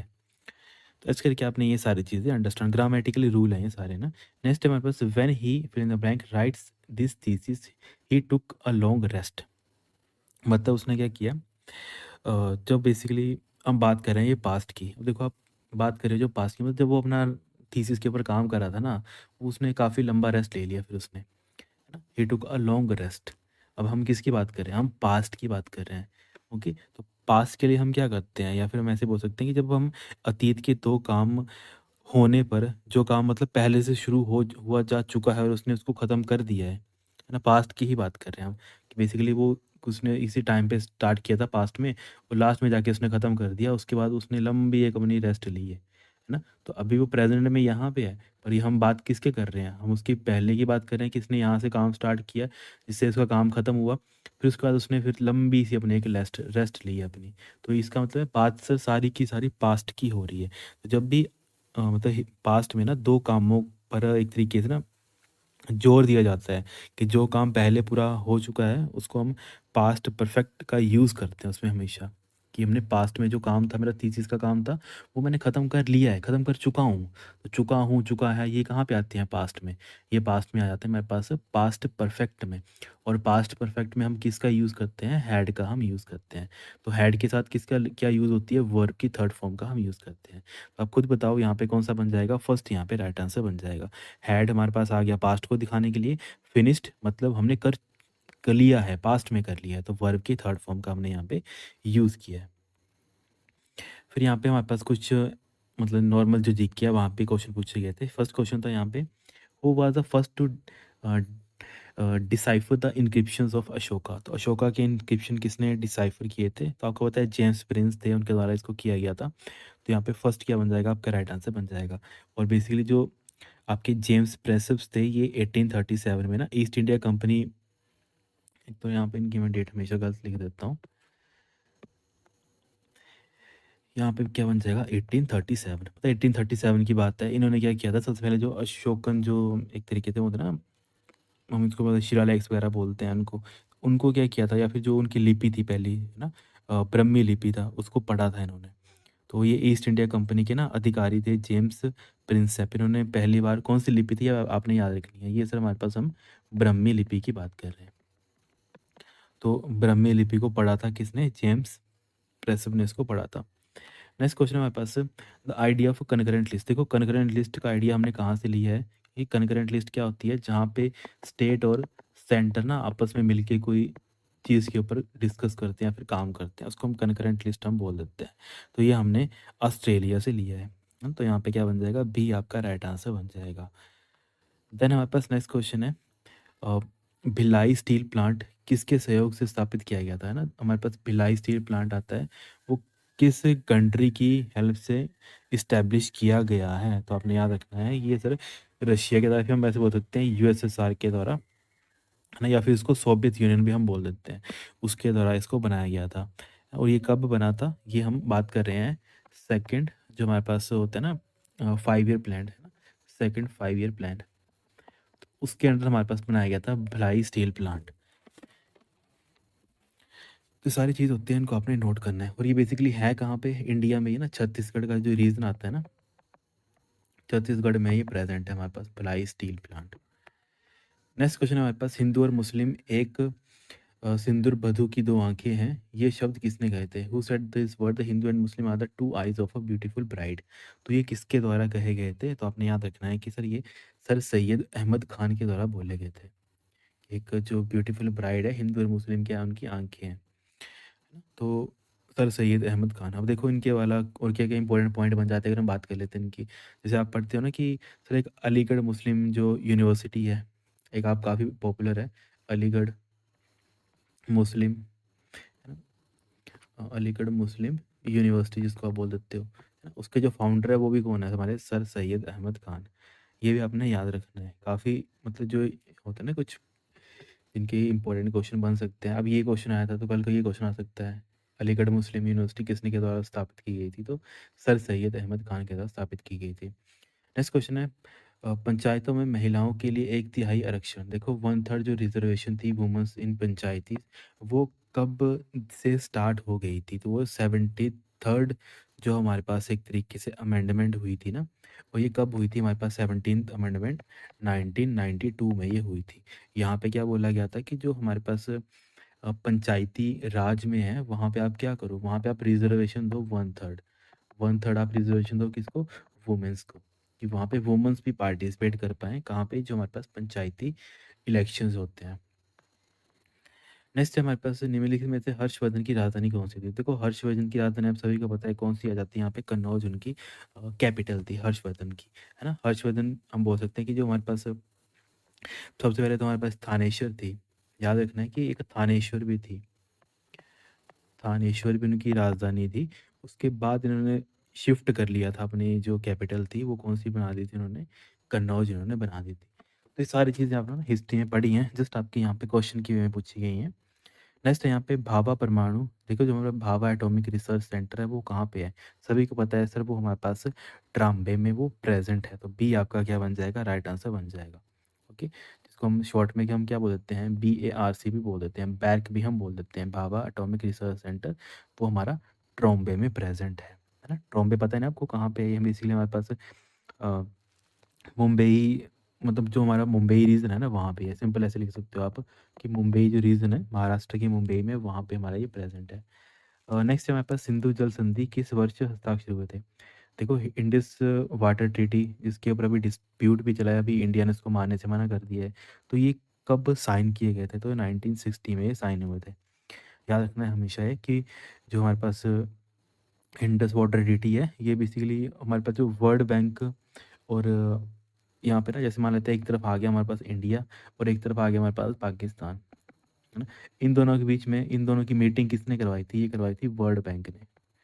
तो ये पूछा जा सकता है कि जो इंडस वाटर ट्रीटी थी, इन दोनों का जो मध्यस्थर था वो कौन था? वो हमारा वर्ल्ड बैंक था। ठीक है, इंडिया से अपने पर्सन गए थे, पाकिस्तान से कुछ पर्सन आए थे, तो इन दोनों के बीच में एग्रीमेंट हुआ था ऐसे ऐसे करके हम कितना परसेंट पानी रखेंगे, है ना? कि 20% पानी हम यूज़ करेंगे, 80% आपको दिया जाएगा। ऐसे करके जो सारी चीज़ें हुई थी वो वर्ल्ड बैंक के सामने हुई थी। और ये कब साइन हुए थे? 1960 में ये साइन हुए थे। नेक्स्ट क्वेश्चन है हमारे पास, इन विच कंट्री हड़प्पा। देखो हड़प्पा भी करंटली कहाँ पे है? हड़प्पा भी करंटली अगर हम देखें तो वो पाकिस्तान में आ जाता है। मैक्सिमम जो इसका एरिया है वो बेसिकली कहाँ पे आ जाता है? पाकिस्तान में आता है। पाकिस्तान में ना एक जगह है साहिवाल, है ना? साहिवाल आपने काफ़ी नाम सुना होगा कि एक साहिवाल जगह है। करंटली वो अभी वहाँ पे है ना? साहिवाल बेसिकली पाकिस्तान का अपना पंजाब है। जैसे हमारा इंडिया का पंजाब है ना, तो पाकिस्तान का भी अपना एक पंजाब एरिया है, उसमें एक जगह पड़ जाती है साहिवाल, है ना? साहिवाल जगह है या फिर डिस्ट्रिक्ट है जिसको हम बोल देते हैं साहिवाल डिस्ट्रिक्ट, वहाँ पे आपको देखने को मिलेगा आजकल अभी का जो हड़प्पा जो एरिया है। नेक्स्ट है हमारे पास सिंधु घाटी सभ्यता की खोज किसने की थी? देखो इंडस वैली सिविलाइजेशन की खोज किसने की थी? हम सभी को पता है सर, ये हमारा दयाराम साहनी के द्वारा की गई थी 1921 में। जब भी आप हिस्ट्री पढ़ते हो तो सबसे पहला क्वेश्चन ही आप यही पढ़ते हो कि जो हमारे पास दयाराम साहनी थे, उन्होंने किसकी बेसिकली खोज की थी? तो हड़प्पा की उन्होंने खोज की थी।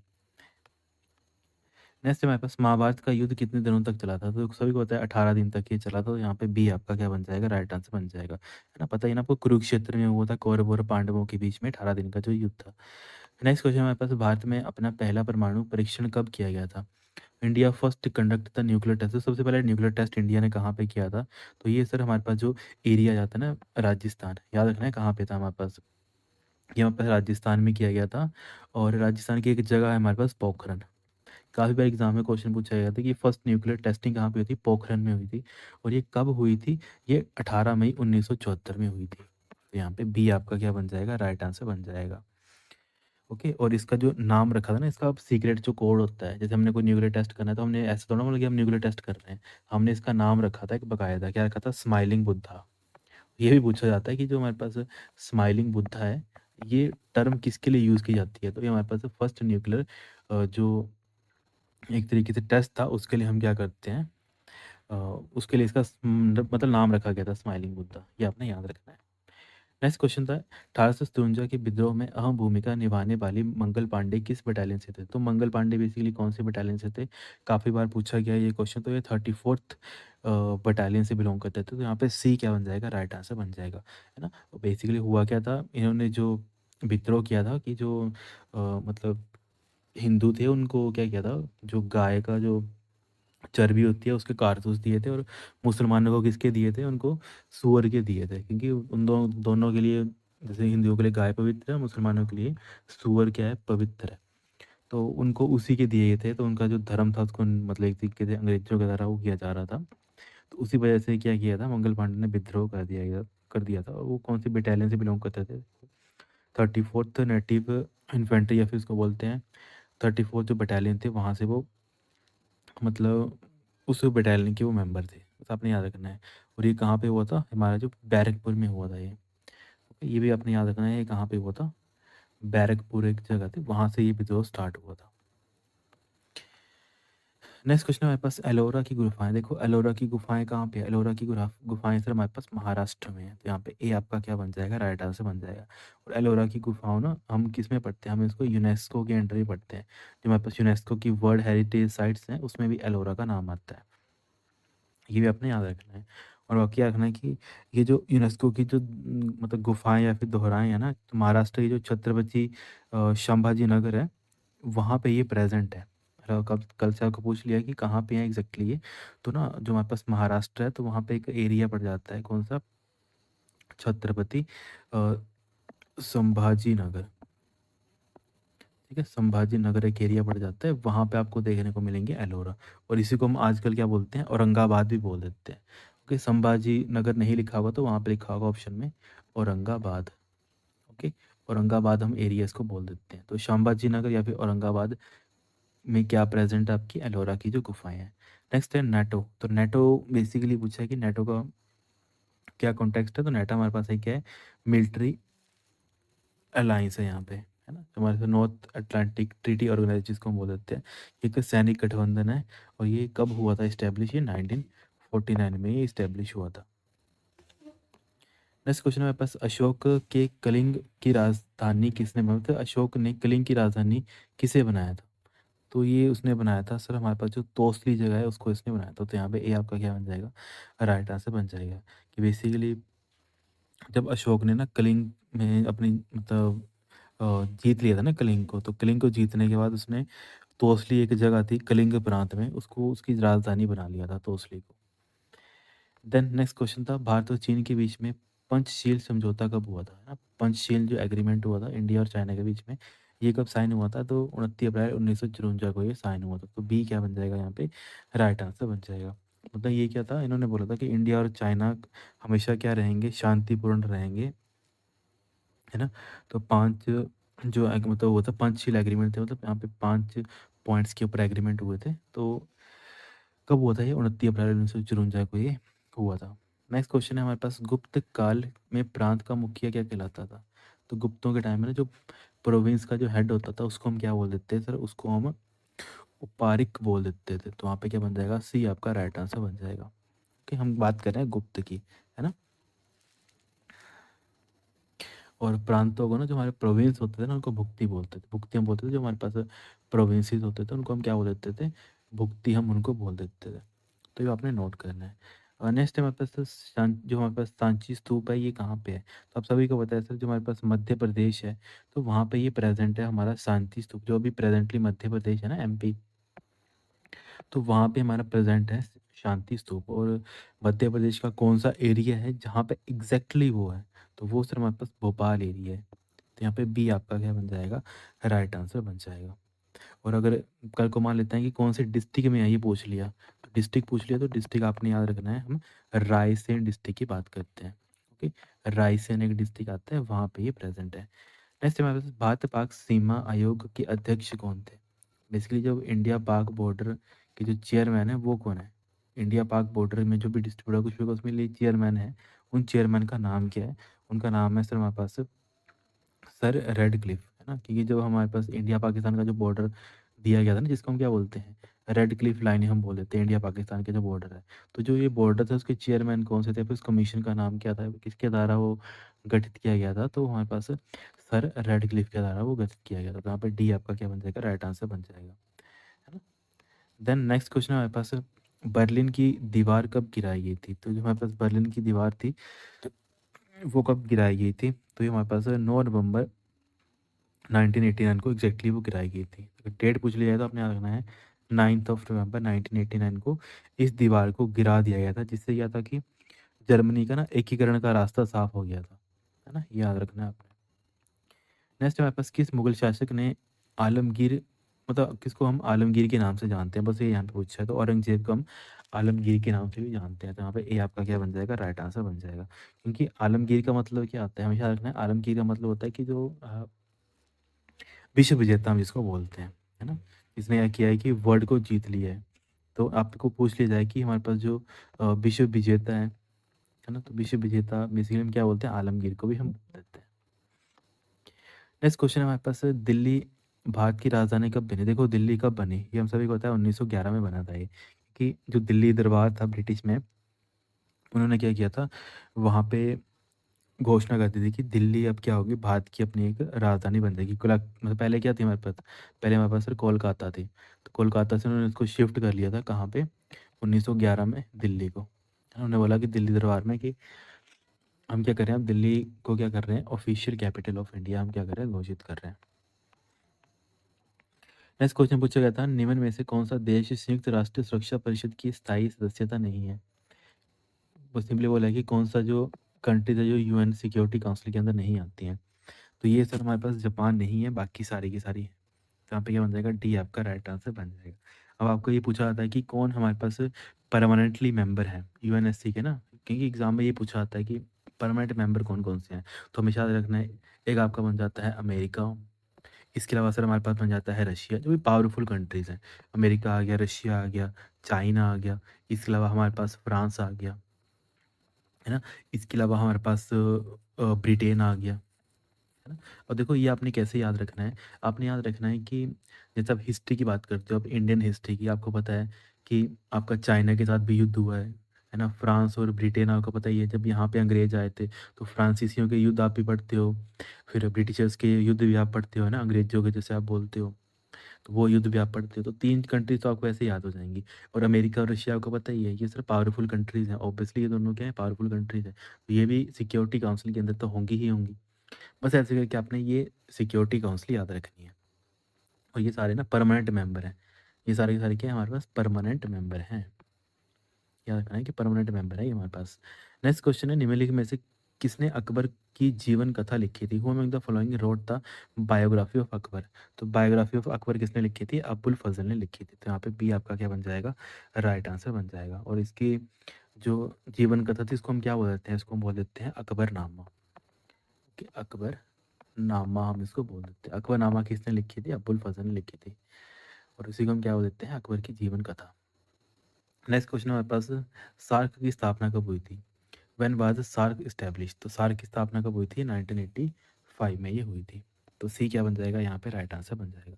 और जो आपके पास सार्क है, इसकी एग्जैक्टली अगर बात कर लेते हैं तो 8 दिसंबर 1985 में इसकी स्थापना हुई थी। और कहाँ पे हुई थी, क्या बोलते हैं ना, ढाका जगह थी ना, ढाका जगह है ना जो हमारे पास, वहाँ पे इसकी स्थापना हुई थी।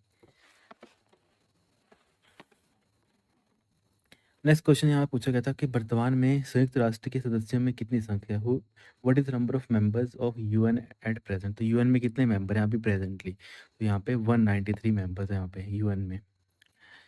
देन हमारे पास नेक्स्ट क्वेश्चन पूछा गया था, दिल्ली में लाल किले का निर्माण किसने करवाया था। तो रेड फोर्ट किसने बनाया है दिल्ली में हमारा, सर ये हमारे शाहजहाँ के द्वारा बनाया गया है। तो शाहजहाँ ने ना काफ़ी डेवलपमेंट करी थी, जो भी हम बोल देते हैं ना कि मुगलों में काफ़ी जो उन्होंने किया था, मतलब डेवलपमेंट किसके द्वारा की है सबसे ज़्यादा, तो वो सर हमारे शाहजहाँ के टाइम पे ही हुई थी। देन हमारे पास नेक्स्ट क्वेश्चन है, प्रसिद्ध संदिग्ध तानसेन, या फिर इसको बोलते हैं कि जो मतलब फेमस हमारे पास म्यूजिशियन थे तानसेन, किसके शासनकाल के दरबारी थे। तो आप सभी को पता है तानसेन किसके टाइम पे थे, सर ये हमारे पास अकबर के टाइम के थे। तो यहाँ पे डी आपका राइट आंसर बन जाएगा।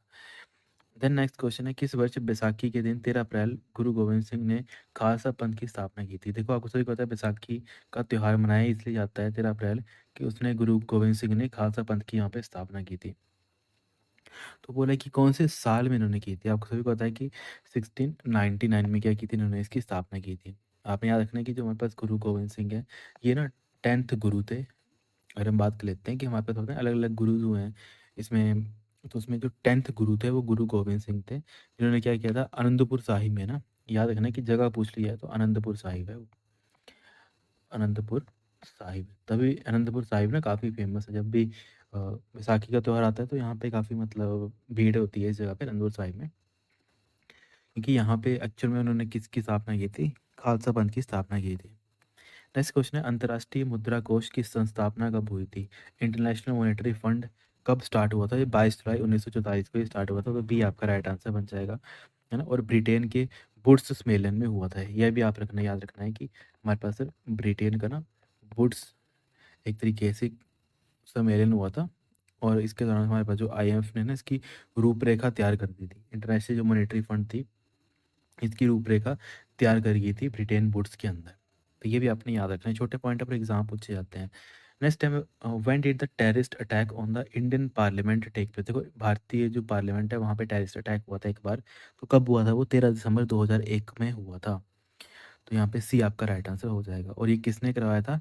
लश्कर ए तैयबा और जैश ए मोहम्मद के जो आतंकवादी थे, उन्होंने क्या किया था इसमें, मतलब हमला करवाया था इसके ऊपर, है ना, पार्लियामेंट के ऊपर। नेक्स्ट क्वेश्चन है, अकबर के शासनकाल में महाभारत का फारसी भाषा में अनुवाद किया गया था, वो किस नाम से जाना जाता है? बेसिकली अकबर के टाइम पे ना महाभारत का ट्रांसलेशन कर दिया गया था पर्शियन लैंग्वेज में, तो उसको हम क्या बोल देते हैं?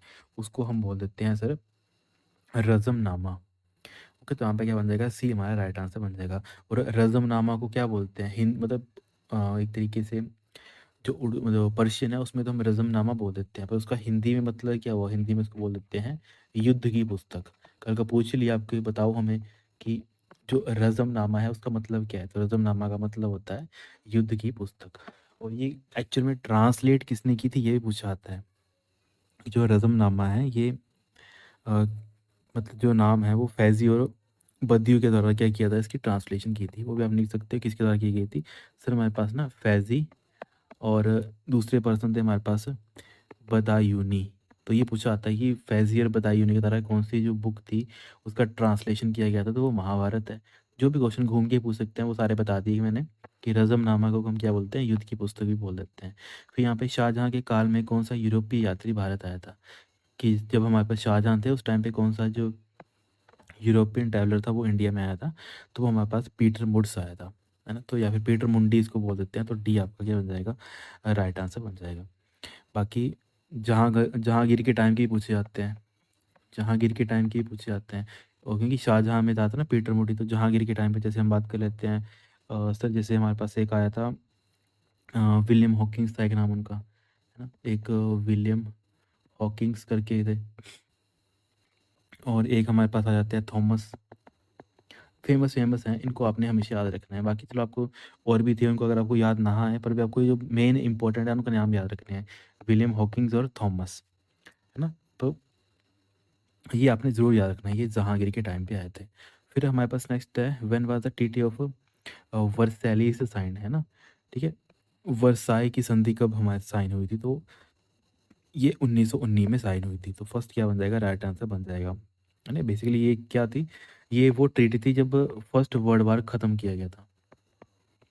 फर्स्ट वर्ल्ड वॉर क्या हुआ था, एक तरीके से एंड हुआ था, है ना? जब भी कोई युद्ध खत्म होता है तो एक संधि साइन की जाती है ना, तो वो उस संधि का नाम है ये वर्साई की संधि। कि अभी हम क्या कर रहे हैं, शांति संधि कर रहे हैं, और वर्साई की संधि ऐसे ले सकते हो कि ये हमारे पास क्या था, एक शांति की संधि थी, है ना? शांति की संधि थी कि पीस की, ये क्या एक तरीके से पीस की हमने क्या कर दी, ट्रीटी कर ली। ये पूछा था कि पीस ट्रीटी या फिर वायसराय की संधि क्या थी? हमारे पास एक शांति की संधि थी। नेक्स्ट हमारे पास निम्नलिखित में से कौन सा देश एशियन का सदस्य है? Which of the following country is a member of Asian? तो एशियन का मेंबर कौन सा है? तो देखो यहाँ पे क्या बन जाएगा? सिंगापुर यहाँ पे राइट आंसर बन जाएगा। अब देखो एशियन के अंदर कौन कौन से आ जाते हैं, एक तो आपके पास बन जाता है इंडिया बन जाता है, एक आपका इंडिया आ जाता है। और इसके अलावा हमारे पास अच्छा, अब एशियन की बात की ना, तो एशियन में इंडिया नहीं आता है, ठीक है? एशियन में हमारे पास इंडिया नहीं आता है, बस आपने यहाँ पे याद रखना है कि सिंगापुर हमारा यहाँ पे राइट आंसर बन जाएगा, ठीक है? एशियन में ना फिर एशियन कंट्रीज आ जाती हैं, इंडिया नहीं आता है यहाँ पे। तो यहाँ पे आपका फर्स्ट राइट आंसर बन जाएगा। चाइना भी नहीं है इसका मेंबर, इंडिया भी नहीं है और अमेरिका भी इसका मेंबर नहीं है एशियन का। नेक्स्ट है हमारे पास हल्दी घाटी का युद्ध कब हुआ था? तो हल्दी घाटी आपको सभी को पता है, युद्ध 18 जून 1576 को हुआ था, है ना? 18 जून 1576 को युद्ध हुआ था हल्दी घाटी का, तो काफ़ी फेमस युद्ध था। और ये किस किस के बीच में हुआ था? हमारे पास जो महाराणा प्रताप है, महाराणा प्रताप, ओके, आपको पता है ना हिमाचल में महाराणा प्रताप एक झील भी है जिसको हम क्या बोलते हैं? पोंग डैम बोल देते हैं। तो जो महाराणा प्रताप है और वर्सेस किसके साथ हुआ था? अकबर के साथ हुआ था। इन दोनों का युद्ध हुआ था, काफ़ी जो फेमस था। और अकबर के मतलब अकबर ने नहीं लड़ा था, अकबर के जो सेनापति थे मान सिंह, अकबर तो काफ़ी छोटे थे उस समय पे, तो मान सिंह के नेतृत्व में ये युद्ध हुआ था। महाराणा प्रताप और अकबर के बीच में ये युद्ध बोल दिया जाता है हल्दी घाटी का युद्ध। पर एग्जैक्टली युद्ध किसने किया था? अकबर ने नहीं किया था, मान सिंह ने किया था। और उसको हम बोल देते हैं हल्दी घाटी का युद्ध। वो कब हुआ था? 18 जून 1576 को वो हुआ था। छोटे पॉइंट है पर एग्जाम में पूछे जाते हैं, इनको नोट करना है। नेक्स्ट है, विश्व का सबसे ऊंचा रेलवे पुल भारत के किस राज्य या फिर यूटी में प्रेजेंट है? हाईएस्ट रेलवे ब्रिज, तो हाईएस्ट रेलवे ब्रिज आपको पता है जम्मू कश्मीर में ये प्रेजेंट है। और कौन सी नदी के ऊपर है ये? हमारे पास जो रिवर आ जाती है ना, रिवर आपको सभी को पता है JNK में कौन सी रिवर बहती है? सर हमारे पास चिनाब नदी बहती है, ठीक है? चिनाब नदी है ना, वो वहाँ पे बहती है, उसके ऊपर बेसिकली एक हाईएस्ट रेलवे ब्रिज बनाया गया है। तो ये आपने याद रखना है कि जम्मू कश्मीर में वो प्रेजेंट है। तो ये सारी चीज़ें ना एग्जाम में पूछी जाती हैं। और ये ना दुनिया का सबसे ऊंचा रेलवे आर्क ब्रिज है। पूछा आता है कि हाईएस्ट रेलवे आर्क ब्रिज कौन सा है? रेलवे आर्क ब्रिज, इसके बारे में कहा पूछा जाता है, तो वो हमारा JNK का रेलवे का ब्रिज है। नेक्स्ट क्वेश्चन है, सिंधु घाटी स्थल बेसिकली कालीबंगन के बारे में पूछा है। तो कालीबंगन कहाँ पे है? तो कालीबंगन आपको पता है, ये कालीबंगन क्या है? कालीबंगन राजस्थान में प्रेजेंट है। तो सी आपका राइट आंसर बन जाएगा।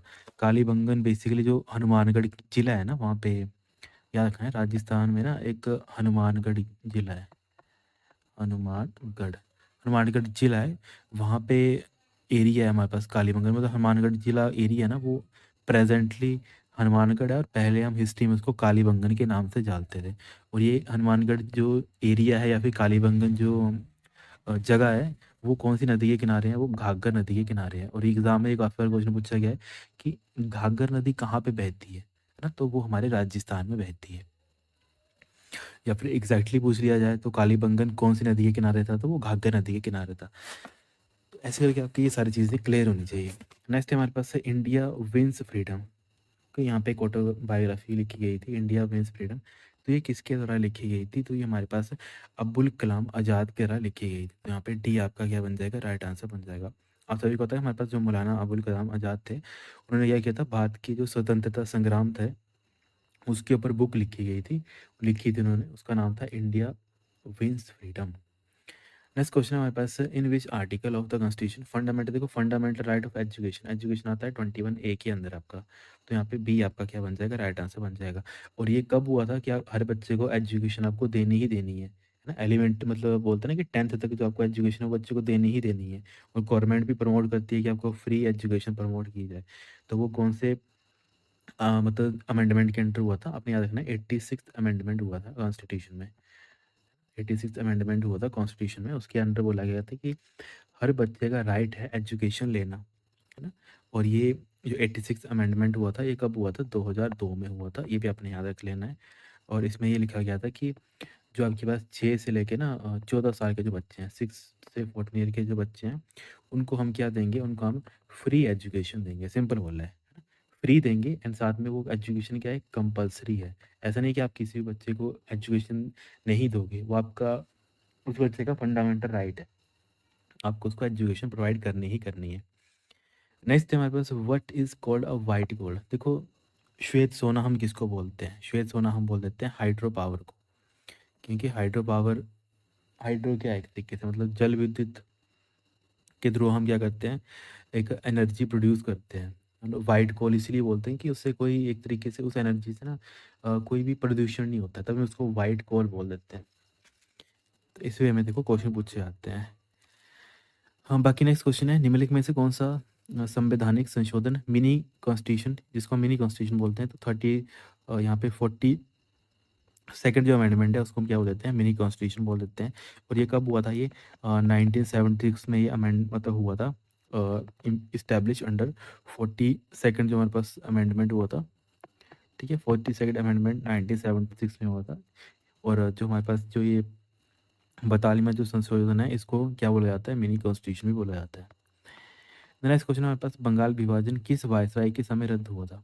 ओके, वायसराय का जो, यही पहले क्या हुआ था, बंगाल को दो हिस्सों में तोड़ दिया गया था, है ना। तो बाद में क्या किया था, लॉर्ड हेडिंग सेकंड ने क्या किया था, जब दिल्ली दरबार, जब क्योंकि 1911 में ना दिल्ली को कैपिटल बनाया गया था ऑफिशियल, पहले कोलकाता थी पर 1911 में दिल्ली को ऑफिशियल कैपिटल बना दिया गया था। उस टाइम पे जो वहाँ पे जो उनके वायसराय थे उन्होंने क्या किया था, उन्होंने बोला था कि जो पार्टीशन इसमें बंगाल और इसमें किया गया था, इंडिया और बंगाल के बीच में, उसको हम क्या करते हैं, रद्द करते हैं। पार्टीशन में जो बंगाल था उसमें उसको हम क्या करते हैं, रद्द कर देते हैं। तो ये कौन सा बन जाता है, लॉर्ड हेडिंगे टू। तो इसलिए ये काफ़ी क्वेश्चन पूछा जाता है कि लॉर्ड हेडिंगे टू मतलब क्या थे, बंगाल विभाजन को रद्द करने वाले कौन से थे, हमारे पास लॉर्ड हेडिंगे सेकंड थे। देन नेक्स्ट क्वेश्चन हमारे पास, विश्व इतिहास की झलकियाँ किसकी रचना है, whose composition is glimpse of the world history. तो glimpse of the world history JL Nehru मतलब जवाहरलाल नेहरू के द्वारा उनकी रचना है ये, याद रखना आपने, काफ़ी मतलब फेमस एक तरीके से ये ना रचनाएं हैं। बेसिकली ये क्या है, जो हमारे पास ग्लिम्स ऑफ वर्ल्ड हिस्ट्री है, ये पंडित जवाहरलाल नेहरू ने ना जेल में अपनी बेटी इंदिरा को लिखे पत्रों का एक संग्रह है। ये भी याद रखना है कि ग्लिम्स ऑफ वर्ल्ड हिस्ट्री क्या है, ये बेसिकली जब वो ना जेल में थे, उन्होंने क्या किया था, अपनी जो बेटी थी, है ना, डॉटर थी, डॉटर के लिए उन्होंने लेटर्स लिखे थे, है ना। तो उन लेटर का जो कलेक्शन है उसी को हम क्या बोल देते हैं, ग्लिम्स ऑफ हिस्ट्री हम उसको बोल देते हैं। नेक्स्ट क्वेश्चन हमारे पास, पर्ल हार्बर। तो पर्ल हार्बर कहाँ पे है, बेसिकली हमारे पास एक ना, आपको पता है हार्बर होता है क्या, जहाँ पे हम जहाज वगैरह करते हैं, समुद्री जहाज वगैरह हम खड़े करते हैं। तो पर्ल हार्बर एक्चुअल में ना ये यूएसए का नेवल बेस है। तो यहाँ पे क्या बन जाएगा, फर्स्ट आपका राइट आंसर बन जाएगा। यूनाइटेड स्टेट का एक एरिया है, जगह है, समुद्र के तट में लगता है एक एरिया है, उस जगह का नाम है पर्ल। और उस जगह का नाम जहाँ पे समुद्री जहाज मतलब उनके सारे नेवी नूवी सारी वहीं पे रहती है, उसको हम बोल देते हैं पर्ल हार्बर, हम उसको बोल देते हैं। नेक्स्ट हमारे पास 1951 में बुधान आंदोलन किसने शुरू किया था, बुधान मूवमेंट किस तरह शुरू किया गया था। तो ये हमारे पास विनोबा भावे के द्वारा शुरू किया गया था। तो डी आपका यहाँ पे क्या बन जाएगा, राइट आंसर बन जाएगा। ओके, बेसिकली उन्होंने क्या किया था, जो विनोबा भावे थे, संत विनोबा भावे, उन्होंने भूमिहीनों को जमीन दिलवाने के लिए पोचमपल्ली, जिसको हम अभी तेलंगाना बोलते हैं, है ना, से एक मतलब स्वैच्छिक आंदोलन शुरू किया था, मतलब अपनी इच्छा से एक आंदोलन स्टार्ट किया था उन्होंने। ओके, अगर पूछ लिया जाए कहाँ पे किया था तो इस आपने याद रखना है, पोचमपल्ली। पोचमपल्ली एक जगह है, वहाँ पे अभी एक करंटली ना तेलंगाना में है, करंटली ये तेलंगाना में जगह है पोचमपल्ली, वहाँ पे इन्होंने ये स्टार्ट किया था। नेक्स्ट है भारत छोड़ो आंदोलन, क्विट इंडिया मूवमेंट किस वायसराय के टाइम पे हुआ था। तो यहाँ पता है लॉर्ड लिनलिथ को, हमेशा याद रखना है, अगर ऐसी चीज़ हमको याद नहीं रहती ना, अब आप क्या कर रहे हो, अंग्रेजों को बाहर निकाल रहे हो, निकलो यहाँ से, मतलब आप क्या हो जाओ, यहाँ से गो हो जाओ, निकलो। तो आपको याद रखना है लिनलिथ को। हाँ, जैसे हमने याद किया था पहले, तो हम भी ऐसे ही याद करते हैं कि उसको हम बाहर निकाल रहे हैं, तो लिनलिथ को। नेक्स्ट क्वेश्चन है, किस वर्ष स्वदेशी आंदोलन हुआ था। तो स्वदेशी आंदोलन कब हुआ था हमारे पास, ये सर हमारे पास 1905 में ये हुआ था। तो बी आपका राइट आंसर बन जाएगा।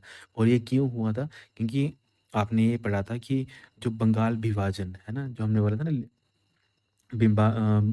बंगाल विभाजन को एक तरीके से रद्द कर दिया गया था लॉर्ड हडिंगे टू के द्वारा। पर जब बंगाल 1905 में क्या हुआ था, इस टाइम पे बंगाल को डिवाइड कर दिया गया था, है ना, बंगाल को डिवाइड कर दिया था। वो तो बाद में इन्होंने रद्द कर दिया 1911 में, पर 1905 में इन्होंने उसको बंगाल को दो टुकड़ों में तोड़ दिया। तो जब बंगाल को डिवाइड कर दिया तो उस टाइम पे एक मूवमेंट चला था, उसको बोलते हैं हम स्वदेशी मूवमेंट।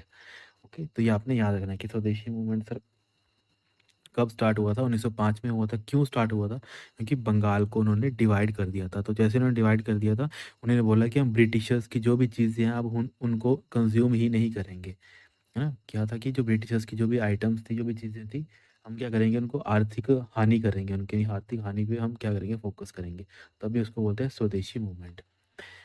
नेक्स्ट यहाँ पे क्वेश्चन है, 1857 की स्वतंत्रता संग्राम का प्रतीक क्या था, symbol of freedom of struggle. तो ये क्या था बेसिकली, जब हम 1857 की बात कर लेते हैं तो वहाँ पे अपने याद रखना है कि कमल और चपाती क्या होगा, उसका राइट आंसर हो जाएगा।